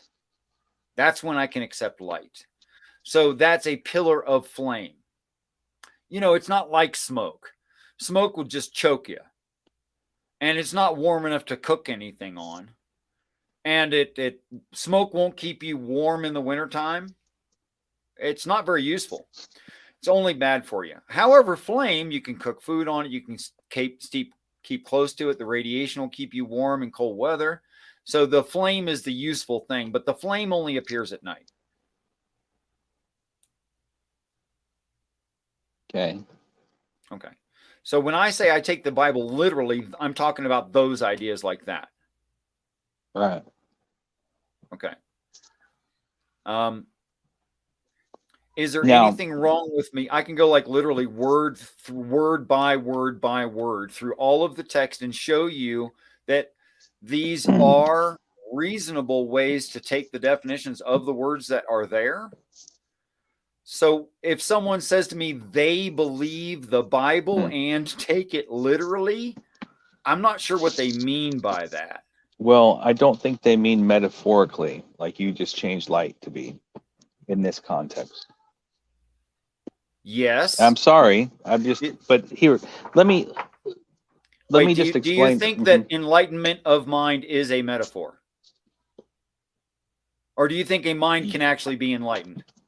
I was just saying the word metaphorically because it was there when you. No, the definition is metaphorical. The understanding of the application of the definition is quite literal.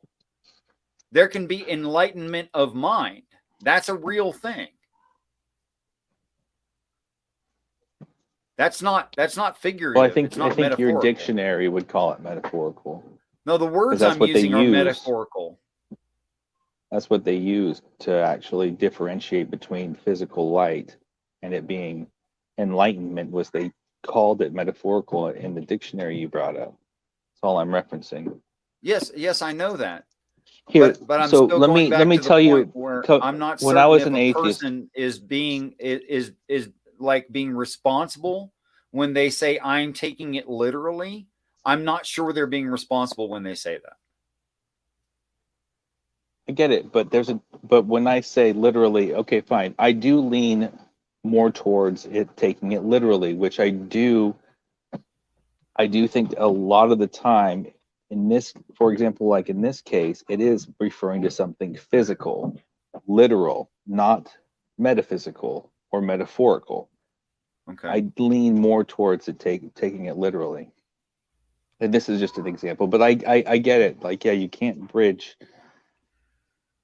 You can do that with Hebrew, especially. Your definition of it is a possibility. I think there's too many contradictions, though. Really? But we're not gonna go through verse by verse. And I'm gonna, I could try and dismantle your interpretation, but I don't think we really want to do that. I think that it can easily be dismantled, but it'll still take me an hour. And you'll challenge me every which of the way, but it's clearly contradicts the whole beginning, Genesis 1 here. But here, that could be entertaining, but I hold that you can't hold an average Christian view of Genesis 1 without ignoring some obvious contradictions. Well, typically the contradictions reveal something cool in my mind. Yeah, they I don't think there are contradictions. There are apparent. I don't think there are contradictions. There are problems with Christian theology on how to read it. Right, you're gonna go to sources that. Anyway, here let me. I can use nothing but the Bible to say that the Bible claims the earth was formless and void, and those words have meanings, and I don't have a choice about the meanings of those words. It does refer to an existent thing that is without area distinctions and has no life on it. It does. So you can't have ex nihilo creation according to Genesis 1. But Christians will say there's ex nihilo creation. When I was becoming a Christian and I opened up Genesis, okay, I initially wanted to see if it would conform to my worldview. I still believe in the Big Bang. Evolution was still ingrained into me too. Knew quite a bit about both. And I remember seeing and saying, oh, you know what? This is consistent with what I already know in some ways. Nitpicking. Sorry for saying nitpicking again. But what struck me was, now looking at it, each time, it was annoying to me at the time. Each day he defines it. And the evening and the morning, that was the first day. Then there was evening, and then there was morning, and that's the second day. It's repetitive. So what's the evening and the morning to you in your millions or billions or trillions of years definition of a day in this context? I think it's exactly what I think it's consistent within itself. Okay. And here's how I think it's consistent. It's not from a perspective of a being who lives on the planet. There were no beings living on the planet, which it just said when it said void. Okay. What's an evening and a morning? Well, first of all, an evening and a morning isn't a day. That's half a day. And so I don't know what you're going to do with that. No. Could you please? You asked me a question. Now you're stopping me from answering. Okay. Well, let me stop you just this time, okay? Because this is important. You brought up 24 hours. I don't believe in 24-hour days in the Bible. There's no such thing. And this is why this is important. I believe in what the Bible says. A day is defined as light. Evening and the morning is the beginning of the day and the end of the day. The beginning of light, the end of light. For you to say that I'm only including half of a day is saying that I believe in a quote-unquote 24-hour day. No, I just believe in the way the Bible is defining it. Verse by verse. Thanks for clarifying it. That it does not mean a 24-hour day. No, that's not what the Bible says exactly. It means a time of light, the warm time. Right. So we're on the same page. Yes. Okay. So the morning to evening, the warm time, a day, or the time of daylight, right? That's the time when it is positive things going on. Like you're not asleep during those hours normally. You know, it's using it that kind of a way. But it is from the perspective of heavenly beings, not earthly beings. Now, they're doing things that they take as being positive. I agree. Maybe I'm biased, but I agree. Making an earth somewhere I can live here like this is a positive thing, right? And that is day.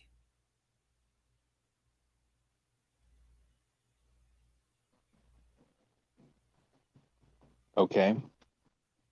And there's nothing night about it. Okay. Night being negative or evil or not progressive, those kinds of ideas.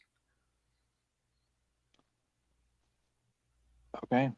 All right. I don't know. I'm lost for words, Richard. I mean, in my mind, it's so simple. Why God actually went through the trouble to just consistently mention evening and the morning and defining what light is. And it just seemed just so mundane and boring. But honestly, when I talk to you now, I realize why he did it. So one day when you go back and look at it for what it really means, you're going to go, I can't believe it. How did I not see it?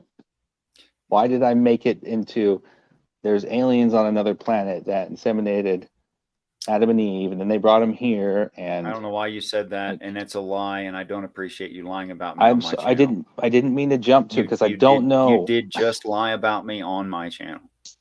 Okay. I've done it a few times. I take it back, and I am sorry. I won't do it again. I do not think that aliens inseminated Adam and Eve. I've never claimed that. I don't think the Bible demands it. I don't think it's true. I struggle to understand what it is that you believe then. And I want to be able to, like, I want to understand. That's very nice of you and considerate, and to me personally interesting. Who doesn't love to talk about what they think is true? I finally looked up, you're right.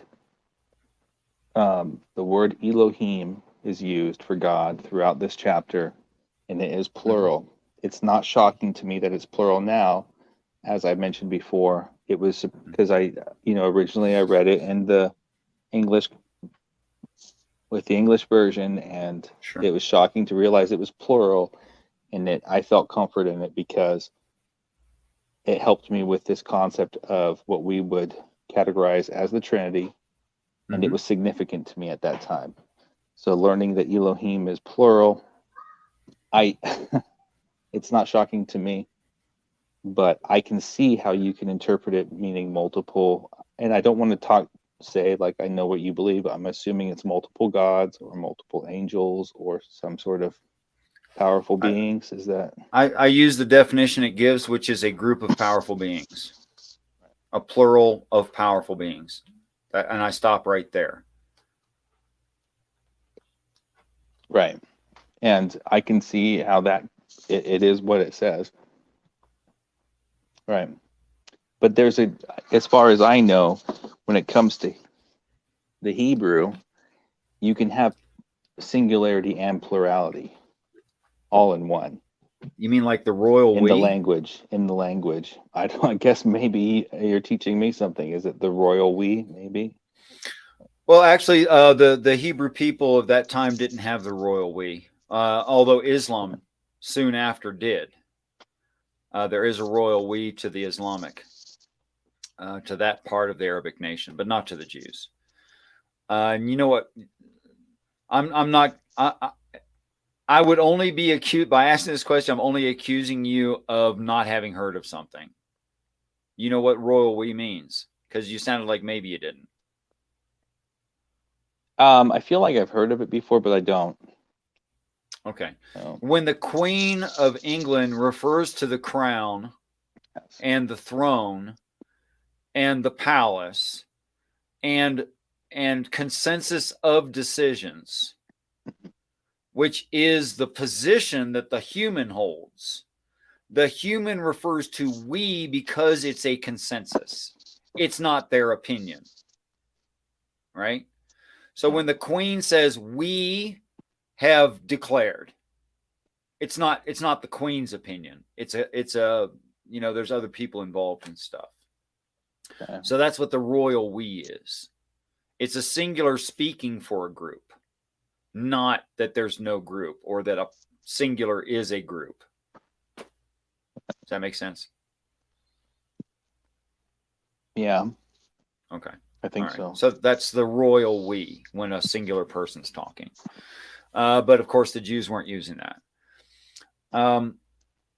Can I ask you a question, though? And I don't want to jump to, but could my interpretation of the Bible be true too? Could it be true too? Compared to what's the other thing that it's being compared to? Like your belief. That you could you and I both be right simultaneously? Absolutely not. Okay.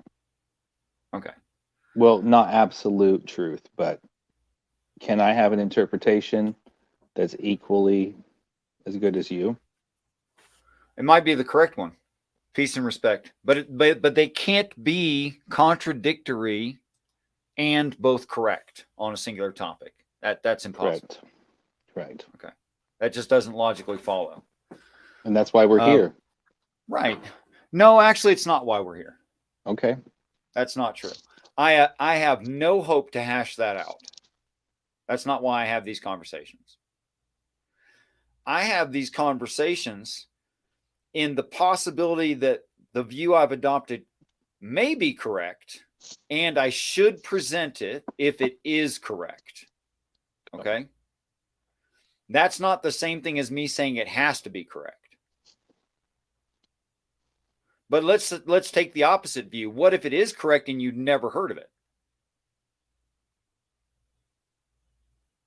Well, I just did you a great disservice by not telling you about it.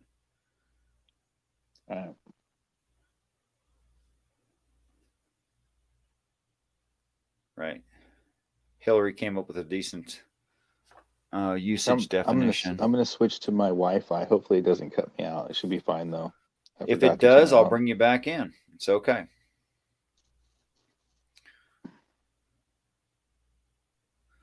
You can't. Yeah, there it is. Law of identity, right? Okay. I lost that last part. What did you say? I was commenting on Hillary's email, which is on screen. The law of identity. You can't be two different things in the same way at the same time. And truth is like that. There can't be multiple truths on the same topic in the same way at the same time. There aren't. There can only be one.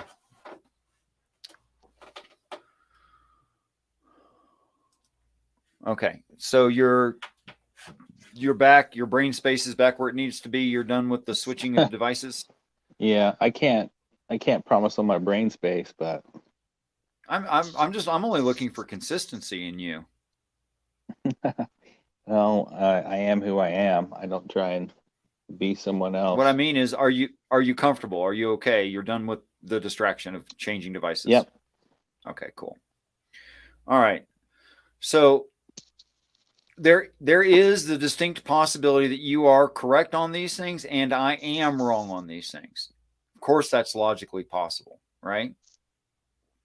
Yes, no? I guess so, yeah. Okay.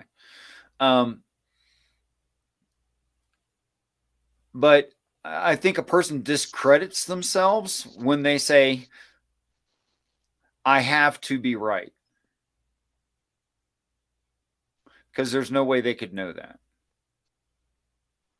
Well, so I think the difference here is, do you believe that the Bible is the Word of God? Absolutely. Really? I was not expecting that answer. Why? More than you do. Really? If you follow some standard Christian sect assertion like God inspired man on this earth to put pen to paper and write the Bible, so God authored it, but man scribed it, I think you're way too loose. I would never believe something that easily disruptible, that easily corruptible. Never. And I don't think that's what happened. In the Bible that I study, do you think it is corruptible?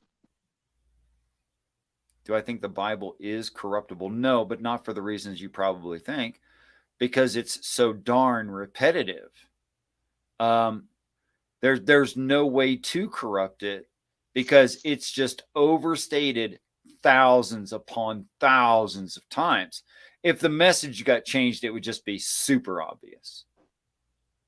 Right. I think you and I can agree that, I'm assuming we can agree that the translation has been held, is consistent throughout time. Oh, the translations are total crap.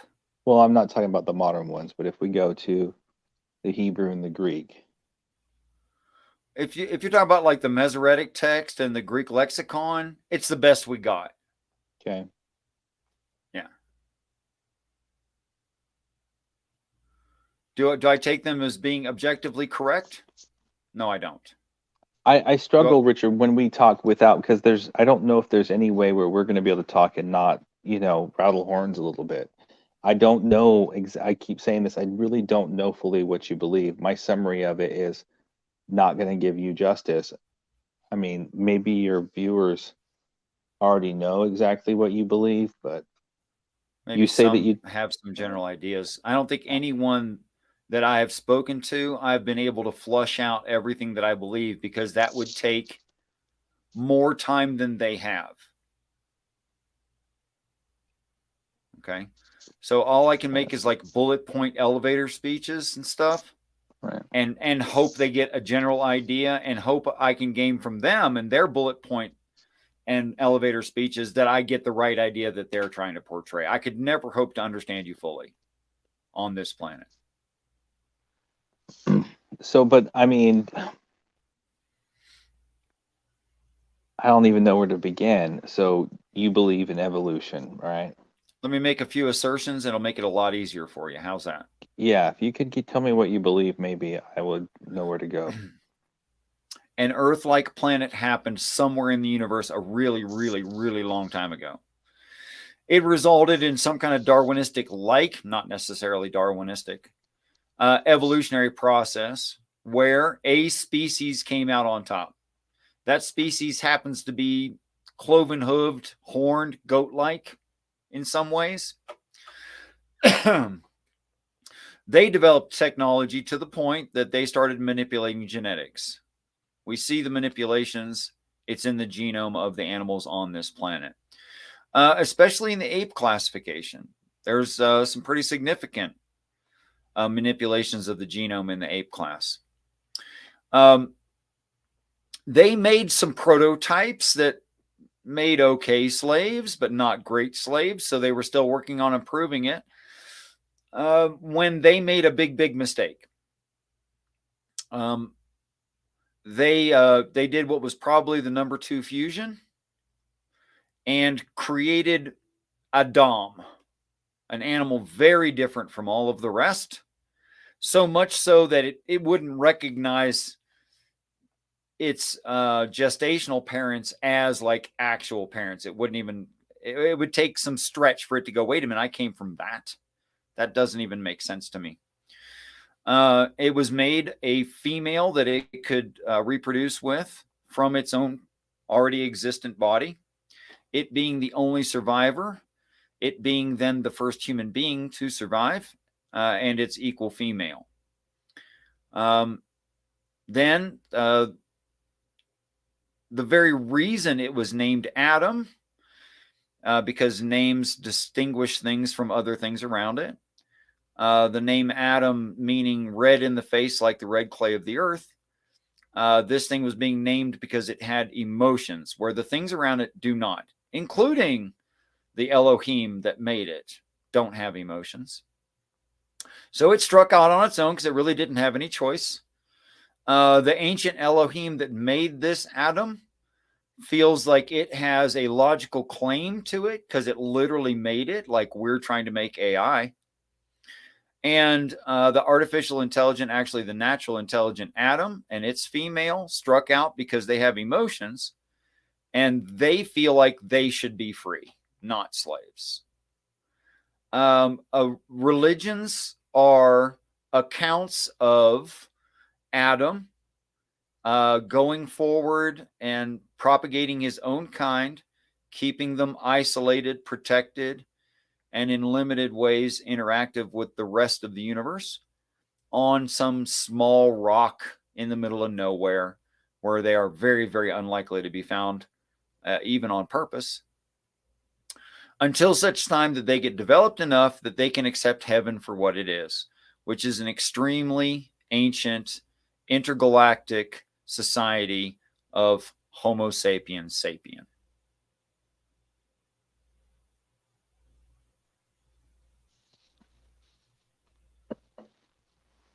And you believe that the Bible is the Word of God? Yes, absolutely.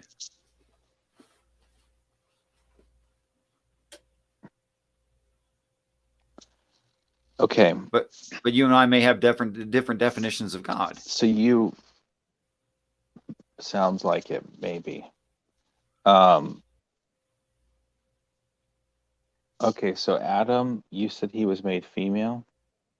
I did not say that. I said okay. Adam was made an equal female. Well, okay, an equal female? Yeah, Eve from his rib. Okay, so you do believe that she was made from a rib? Yeah, which is super the smartest way to do it, by the way. Right, okay. And easy. And you believe that the Elohim don't have emotions? Yeah, you dug halfway through the etymology of the word Elohim, and you stopped when you saw it was powerful beings. What you didn't continue to do is dig deeper and find out if they're good. They don't have a moral assignment. They could be benevolent or malevolent. I hold that the reason that Yahweh shows up later is because Yahweh is benevolent. The Elohim are not. This explains why Satan thinks he has some kind of claim to us. Because, bad news, Satan made us. Okay, so you believe Satan made us? Yes. Yeah, kind of by accident. I mean, they were trying to do some stuff, but we're an accident. Okay. Were we like, was Adam made like in a test tube then? No, gestational mother, but the mother wasn't even recognizable as something he would think of as his mother. Okay. We see samples of them. We call them proto-man or Homo erectus. That line of pre-Homo sapien sapien, I think we have samples of it on our planet. So forgive me, I mean, was Adam made from an Elohim? No, Adam was made from existent ape, just like the genetics indicate that he was. Gotcha. But then so what was Adam made in Elohim's plurality, like the plural Elohim likeness then? Yes. And that may even include why we receive prayer from Satan that misguides us and makes us do awful, ugly things to each other. That it's their genetic material in us that was added long ago in some galaxy far, far away that makes them able to communicate with us on some mental level. Was this Adam was he like hairy, like an ape then? And it still had like. As far as I know, Adam was totally modern Homo sapien sapien, as far as I know. That you are exactly the same animal as Adam. Okay. So he wasn't like hairy like apes are now then. Okay. No, from what I can tell, there was a line of experimentation, which is why we see these huge jumps and all these, 11 different kinds of proto-man? 11's a lot, man. Especially when they existed simultaneously on the Earth. 11 is a lot of different darn species of Homo erectus. Well, wait, I thought was Adam made somewhere other than Earth though? Yes, Adam was made on Satan's home planet, but we have samples of all these animals here, evidently. And we have dinosaur bones. We've got proto-man. We've got some kind of rat-looking thing that was probably the first mammal. We got all that stuff.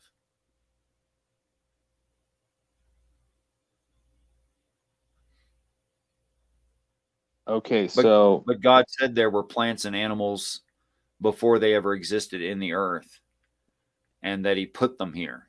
And, so Satan has a plan. So do you believe in God then? I'm sorry, you obviously believe in God. So wait, now I'm confused. Satan is one of the Elohims? Satan is the first Elohim. The first. Not talking about the creation of this planet. We're not talking about Yahweh though yet, right? But Yahweh doesn't come into the story till Adam. Who came first, Yahweh or Satan Elohim? Satan would be an older thing. Satan's older than Yahweh. Yes, because Satan's older than Adam.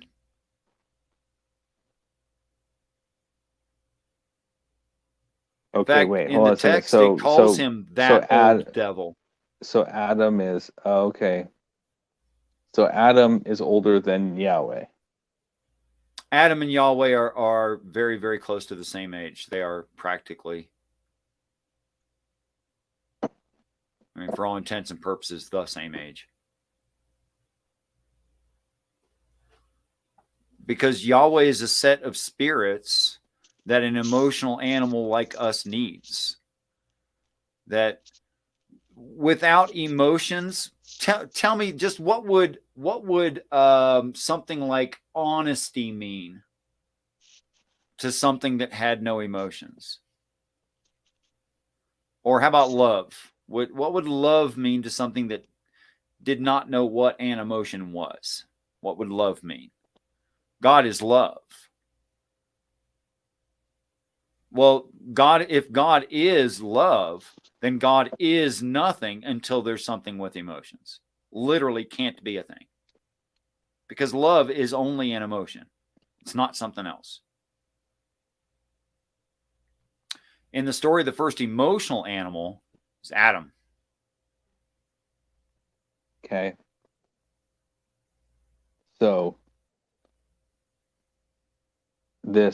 who told Adam not to eat of the tree? Was that Satan? Well, there's two recollections of Adam, right? One applies to us here as a man representing man and a woman representing women, right? And then the other one is very, very literal, meaning the creation of them, right? Which is why there's two stories of that. So which one are you talking about?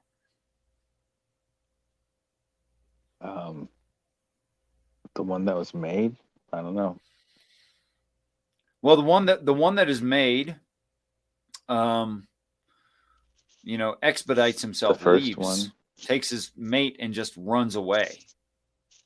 Okay, so he wasn't kicked out of the garden.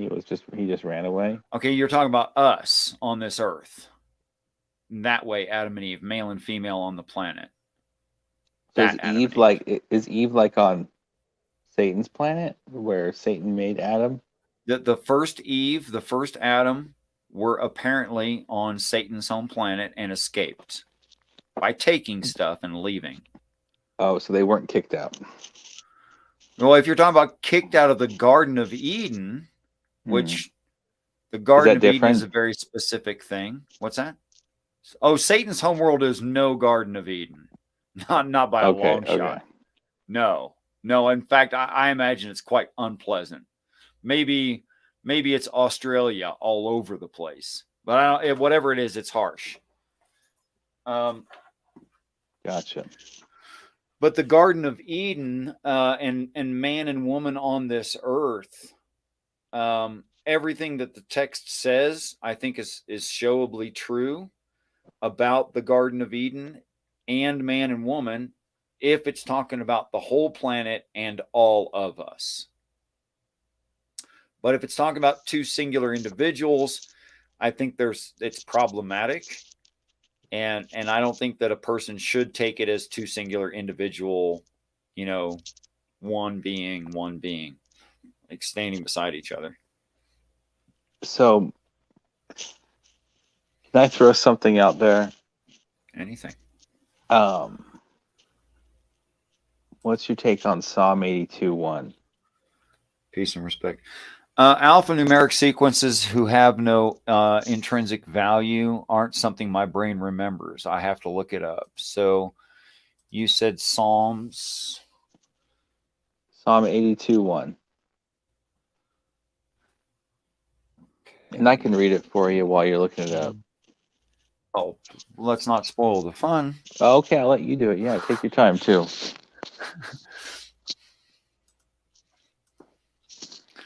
It's funny when you take off screen share, you have to do it all over again from the scratch to share again. Well, I wouldn't have expected them to do it that way, but they did. Okay, so here's Psalm 82. You want to read it while I scroll? No, you can go ahead and read it. Okay. You volunteered, now you've declined, but that's okay. A psalm of Asaph. God standeth in the congregation of the mighty. He judgeth among the gods. How long will you judge unjustly and accept the persons of the wicked? Selah. Okay. Defend the poor and fatherless. Do justice to the... Did you want me to pause? Well, let's stick on 82:1 if that's okay. Oh, okay. Go ahead. So that's Elohim, right? Elohim standeth. I only know by looking them up. Mizmor Asap Elohim Nasab Eda El Sapat Kareb Elohim. That's what it reads. Is this referring to Satan? then? Or Well, is this it could be. It plural, all or is depends. this, because he's like, I'm just saying, is this, it sounds singular to me because it's differentiating, right? Like this particular God, he standeth in the congregation of the mighty. Like it's singularity, even though the word itself is plural. Okay. Would you object to me saying something like, if I replaced this word Elohim right here, right, with the word angels? Now, angels are a group of powerful beings. You would agree with me there? Sure. Okay. So if I said angels stood in a congregation, which would make sense because they're already a plural, of the mighty, which would make sense because they are mighty, and judged. He judge. What's that? And he judgeth? No, it does not say he. Sure. Okay. That's wrong. There is no word he there. Okay. So judgeth among. It says mighty 410L, right? And then judge, sapat, that just means judge. Among, that's like as part of a group of. Okay. Right? Or in between of. Could mean you're not part of the group, but you're judging something else that you're not part of. Elohim, a group of powerful beings. So this could easily mean angels stand as a, not in the, as a congregation that is mighty, right? And all that's true. That's consistent in the text. Judging between gods or powerful beings. So your interpretation is the gods standeth in the congregation of the mighty, they judgeth among the gods. And depending on context, this could be like deciding what is a god or not a god, right? And they're judging that as a congregation, but they're judging things outside of their congregation. And that would be completely consistent in the text.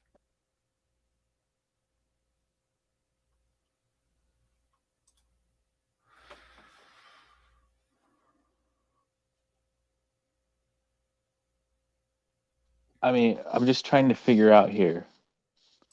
Like, is there a difference between God at the end, where it's in the English it says gods, and God here in the beginning where it says? Oh, absolutely, there's a difference. What's the difference between the two? Well, Elohim and Jehovah. Well, I'm talking about 82:1.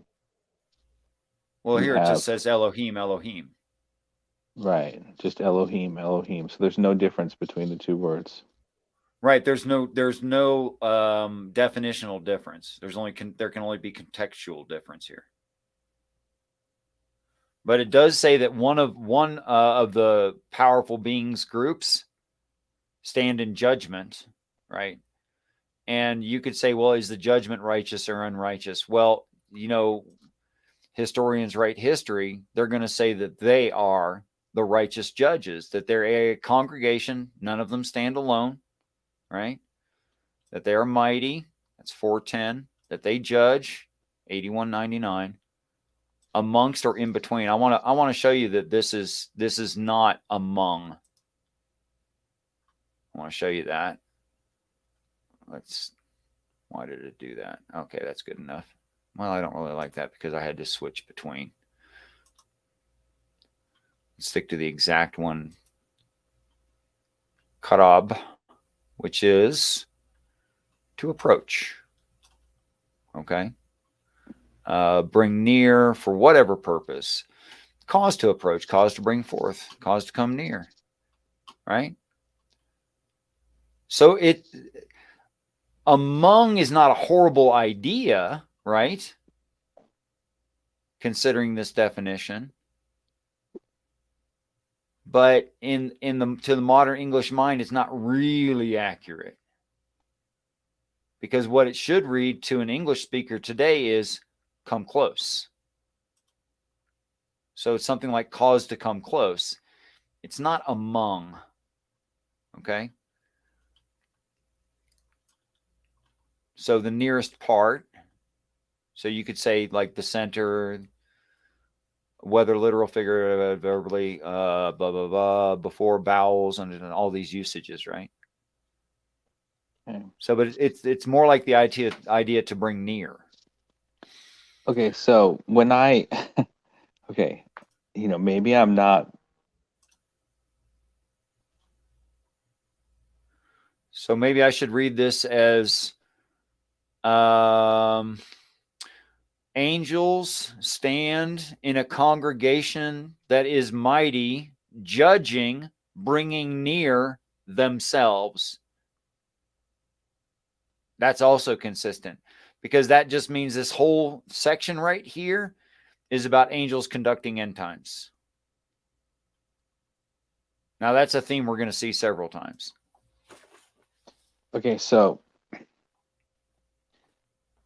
okay, I'm not that smart. I don't really study. Stop saying that. This, but God. You've yet to show it to be true.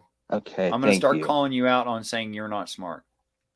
Okay, God standeth in the congregation of the mighty. Okay, so I feel like when I read this, it's clearly differentiating, even though at the end of 82:1, it's saying the same word, Elohim, Elohim. Mm-hmm. The first God in this sentence is clearly singular. Just reading it in the English, because he stands in the congregation of the mighty. What? He judged among the gods. Find me the word he here. Where's the word he? Where's that? I can't do that for you. It's because it's not there. Someone just texted me, though. Let me see. In Psalm 82:1, the first Elohim must be singular, since the Hebrew grammar has the word as the subject of a singular verbal form, stands. The second three Elohim must be plural, since the preposition in front of it, in the midst of, requires more than one. You can't be in the midst of one. The preposition calls for a group, as does the earlier noun assembly. The meaning of the verse is inescapable. The singular Elohim of Israel presides over an assembly of Elohim. That's wrong. Here's why that's wrong. Okay. That word that came out as stand, although generally you could say stand, is actually to station, as in to be appointed, deputy, to be erected, to establish. So someone just fed you something that's not, I'll be nice and say accurate. Yeah, that's not accurate. That's not the right word. I mean, I just looked it up. I can like just hit the back button and show you what I looked up. Standeth. Standeth there is station, to be stationed. So it's not even what they just said it was.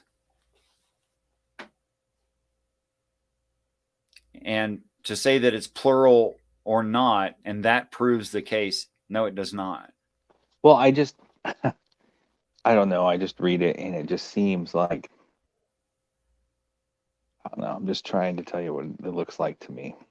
Well, and I don't even know what the person just texted me. I couldn't really follow, but PTown, they're obviously watching the stream and trying to be assisting of you. Yeah.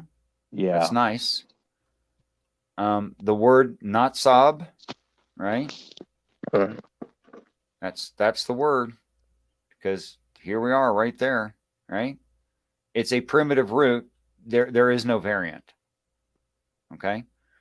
So I don't have any choice about which word it's using right here. It is using natsab, but it means to station, as in to a point. Okay, so that does not even read the word stands. So they just said because it's stands and a group doesn't stands, and they'd be right, a group doesn't stands. But if you're going to say that a group can't be in station, I think you're wrong. A group can be station.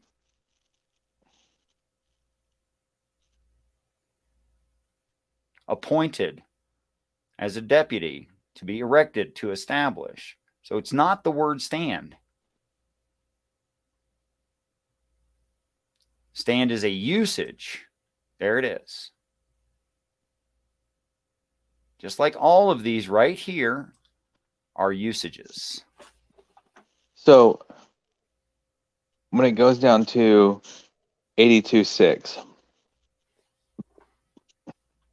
I have said, yea, are gods, and all of you are children of the Most High. Who's the Most High? Let's see. Most High is probably Elion. Yeah, there it is. Who's that? It literally means Most High. It's not a proper name. It's a reference. See, saying Elion is one of those Hebrew traditions, like saying the name. Okay, so it's not referring it's to not a proper anyone? name. It's a see. They consider it impolite to refer to the proper name of God, so they don't do that. Okay. Right. It's not talking about Jesus, right? Oh, by the way, this reads that you are children Most High. It does not read you are children of the Most High. It simply does not read that. Okay. You are children Most High is what it reads. Okay.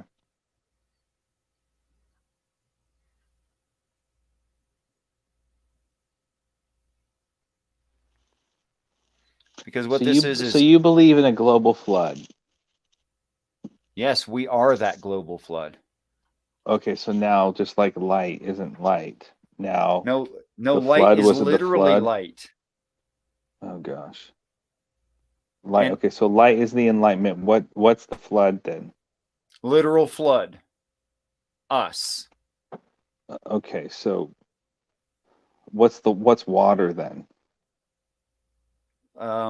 Living beings, namely us. Okay. So when the water stood above the mountains. We have. Okay. And so there was a boat, right? What do you mean by a boat? There's no mention of any boat. Oh, there's no boat. Okay. There's no mention of a boat, unless you want to point it out where there's a boat. Okay, so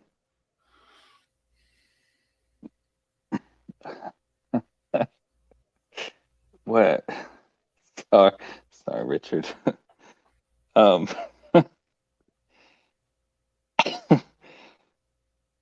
I mean, do you think it mentions a boat in the story of Noah? Do you actually think that's there? Okay. Do you? What's the water in the beginning then? In the beginning of the story of Noah, or in the beginning of Genesis? In the very beginning. Is that people too? Yes, of course. That's people too. Okay. I'm trying not to laugh. Would you disagree? It's okay. No, it's absolutely fine. Would you disagree with me that Yahweh moves on people, that he hovers over the waters? Would you disagree? I think that his spirit does when sometimes we're gifted with the spirit, yeah. Okay, so the Spirit of God does move upon waters, people. Gotcha. Okay. It does. So it really does. Can we get back to the boat? Sure. So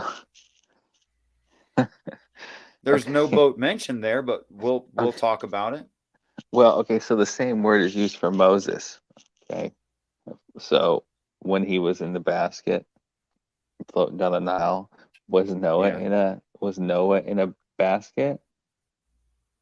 I don't think it means. Okay, there's definitions of words, and then there's usages of words.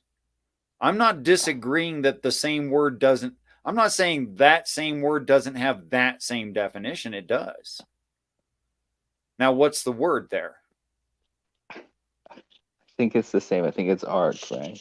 It's ark, right? What is an ark? What does that word mean? Can you just Is it okay if Moses floated down the river in a basket or not? No, Richard? that'd be fine. It's just not Okay. the same. It's not necessarily the But- same context. Now, I'd rather I it was get all it. one context. I'd rather that, and I don't Okay. want to change it unless I have to change it. Okay, but we agree the word is ark, right? Okay, but what wasn't like? Can we agree that Noah built this thing that's not a boat out of gopher wood? You know, there's no such thing as gopher wood in any peoples ever, right? Okay, but it is a word that's in the Bible, right? And no, it's not. So what is the word wood is not there. Just like I just showed you, his is not there. That's assumed. Okay. Wood is not there. It's assumed. Okay, so what is this thing that was okay? So was this thing that's not a boat? Was it pitched? Let's talk about the words that are there first. Okay. Is the word reads pitched there? Container. It reads container of gopher. Okay, that's so what it actually reads. Okay, so there's a gopher. I don't even know what that. Right. Okay, but let's talk about, if you look up the word gopher there's a Jewish idea behind the word gopher, okay? And it makes sense as a rodent or a pest, which gophers are. And gophers are actually famous, even today, for having these aspects. A gopher moves in and you can't get rid of it. It became part of the movie Caddyshack that gophers do that. And that's just a truism. Gophers are really stubborn little rodents. And once they decide that's their home, you have a really hard time convincing them otherwise. Okay, and to the Hebrew people of the time at that place, the word gopher is the idea of being permanently housed. Okay. So a proper reading of it would be container of permanent housing. Okay, and are there... Not boat made out of gopher wood. Okay, fine. So make thee an ark out of gopher wood.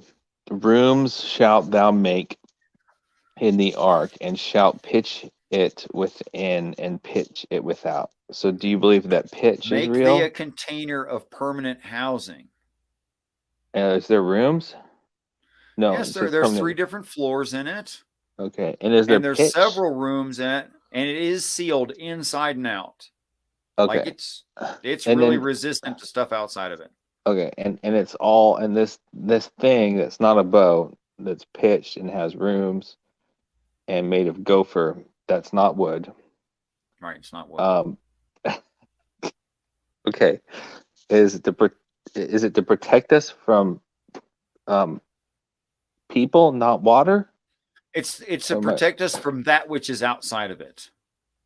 Okay. There is a beginning scene where people are outside of it. Yeah.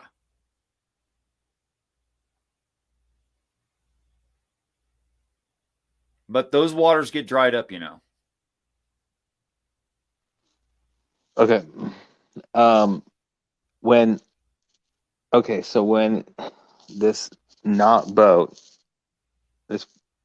container of permanent housing. When this permanent housing, what is it? What is it upon for all the time? It's over the waters. It says it's raised up over the waters. So it is. So there is water now. No, there's always been waters through the whole thing. There are waters. Okay, so there is water. The waters do get mostly dried up, though, to the point there's no significant amount of waters left behind. The waters do get dried up. Yeah. After the flood. Of course, there has to be a flood before the flood dries up. Yep. Okay. True. But there's no boat. Sure, there's a boat. It's the container of permanent housing. That is the thing you're calling a boat. Okay.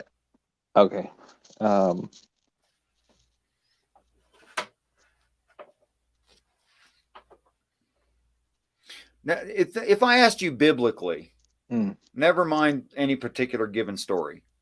Okay. If I said that there was a biblical claim of a permanent house, do you think that's here at all? Or do you think it's probably somewhere else? if I said there was a container of permanent housing biblically, what would you think I'd meant by that?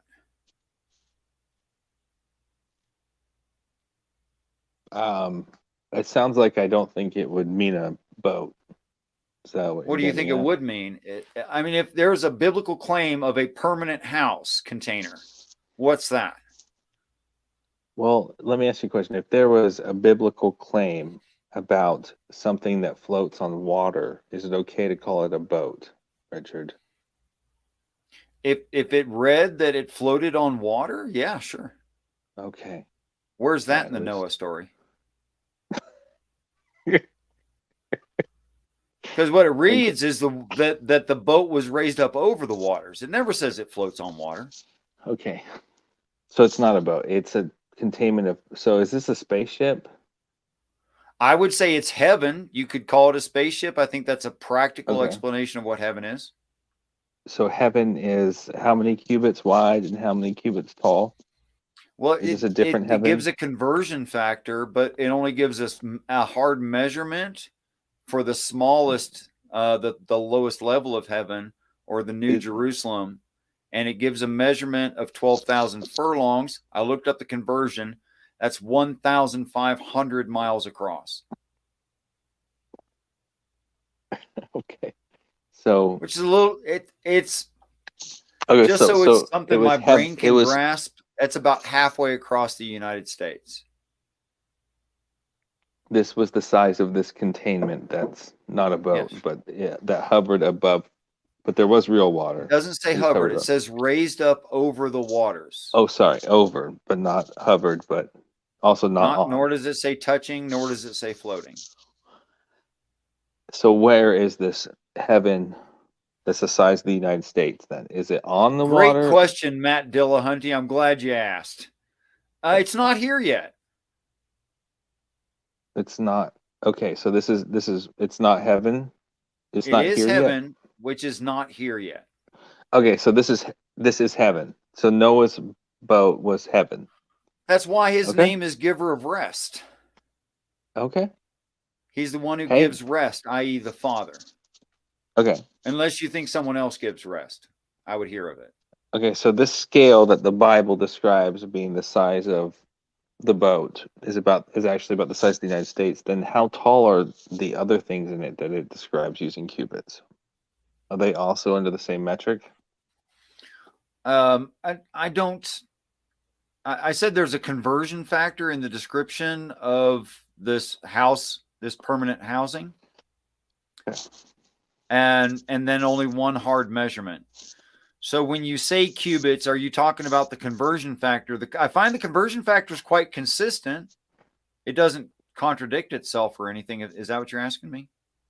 No, but I don't know off the top of my head, but I think that the Bible mentions other, the size of other things.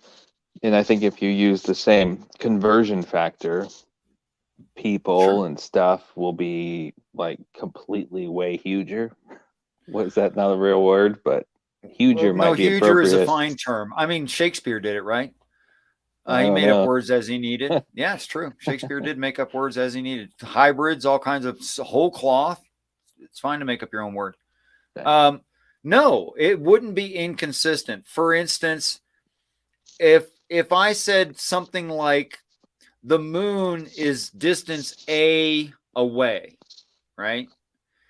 Oh. And in increments of 1,500 miles, would that be 14 cubits or 15 cubits? Well, it's you can work out the math there and see if the moon landing is indeed 15 cubits above the mountain. Help yourself.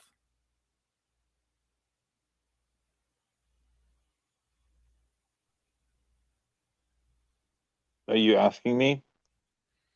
I haven't done it, but you said you were asking if it could be done. I said, yeah, here's how you would do that.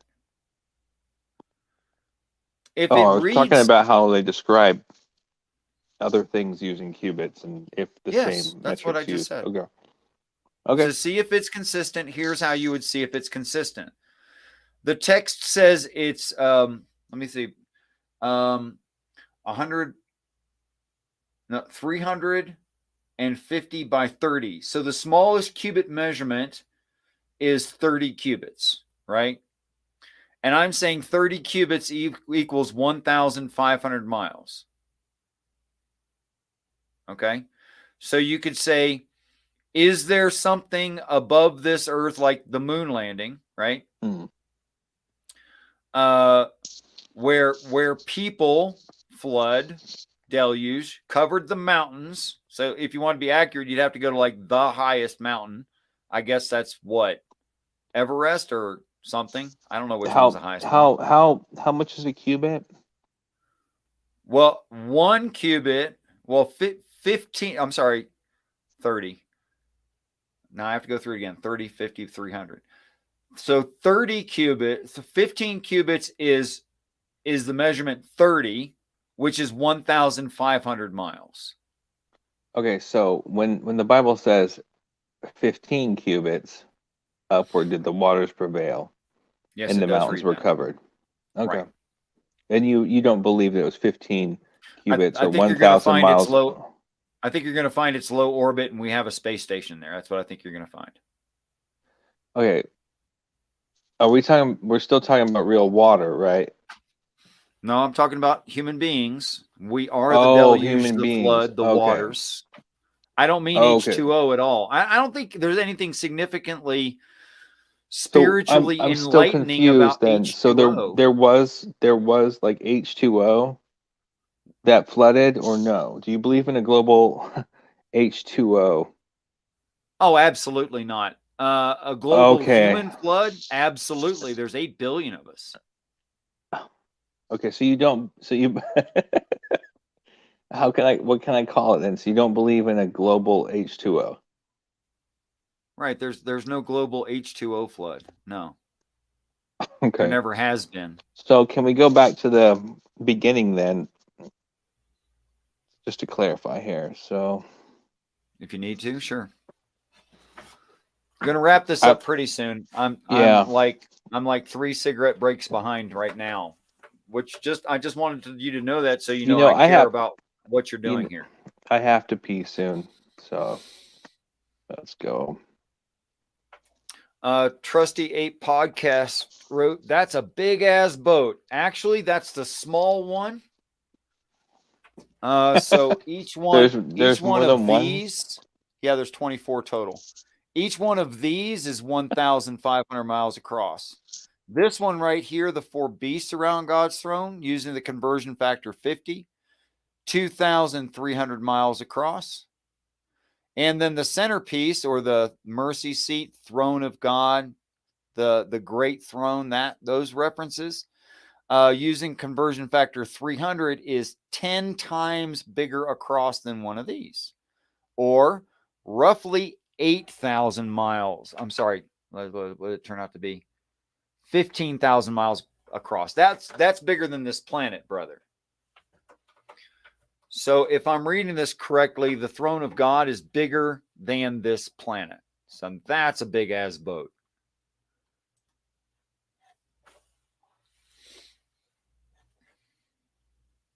Yeah, and that's aside from the fact, theological introspection, that an ark made of wood would not cover even just from the Arabic nation 14 and 4 respectively of the clean and unclean animals. You cannot fit them in a boat if you take it as literal Egyptian cubits and the measurements given 30 by 50 by 300. Fact of the matter is, you're not going to get all the bovinidae, which are a clean animal because they have the cloven hoof, but they chew the cud, right? That's a clean animal. You're not going to get 14 of the bovinidae in there. It's not going to fit. So when he's talking about waters, it's not waters, it's people. Mm-hmm. When the Spirit of God moved upon the face of the waters, it wasn't water, it was upon people. Yeah, he moves on us. He's not interested in H2O. I mean, H2O is cool, don't get me wrong. It's just not as cool as you are. Okay, so that means there were people In verse 2 of Genesis 1? Yes, and the Spirit of God moved upon the waters, yes. A Okay. great, vast group of beings that God would consider people. Yep. Okay. All right, Richard. You know, this is part 1. Of hopefully several. Hopefully.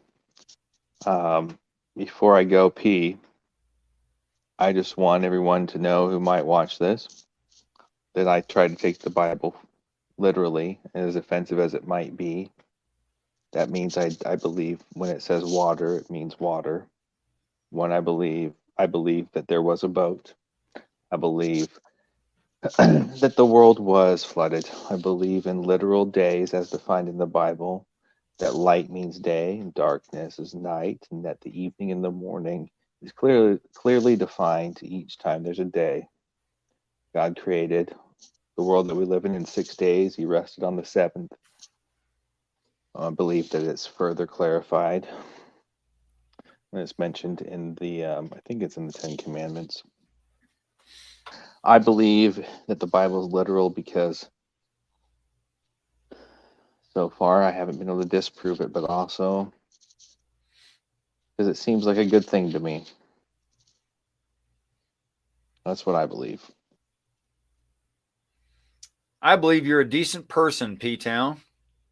I believe you had some actual heartfelt chuckles in there, and I'm happy for you. Actually, I really am. Next time we talk, I want to do logic concerning the Sabbath, the 7th day. If you're up for that, and I'll give you a heads up this time. If you'll agree to that conversation, I would recommend you look at the text, what it reads about itself in your reading frame, and look at the logic of it.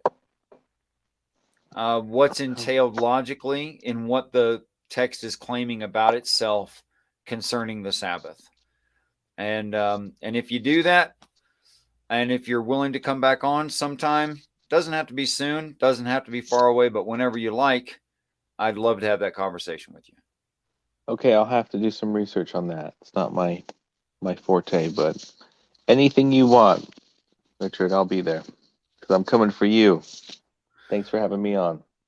Well, you can't have me because the Father already does, in my view. So, right. But you're welcome to be my brother standing beside me. You're more than welcome for that. Well, thanks for coming on, PTown. Sorry I had to change the schedule. That was not your fault. That was mine. Thanks for being on time for what you were scheduled to do. All right. Thanks, Richard. See ya. Have a great night. Okay, guys, that's the end of the show as declared by one PTown. Thank you, everyone, for showing up. Theological Introspection, Ox, Flow State, Kev, the Trusty Ape Podcast, Pixie Storms. See, I love to test my memory this way. Math Pig at first, also Uncle Beck, Commander 401, Odeon 144 Batman, Vin crap, had a green logo.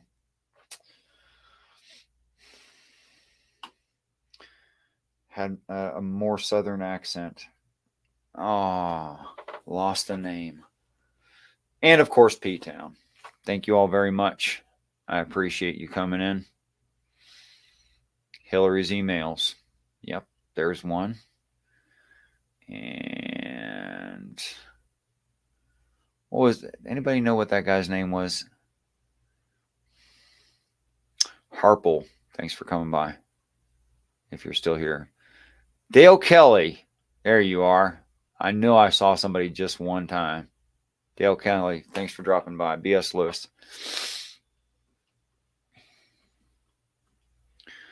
That gentleman that came on with the green. Peace and respect to you all. Until next time, I want you all to know that I truly do look forward to the day that we're all great friends. And by that, I mean, all living in heaven, chilling together. Peace.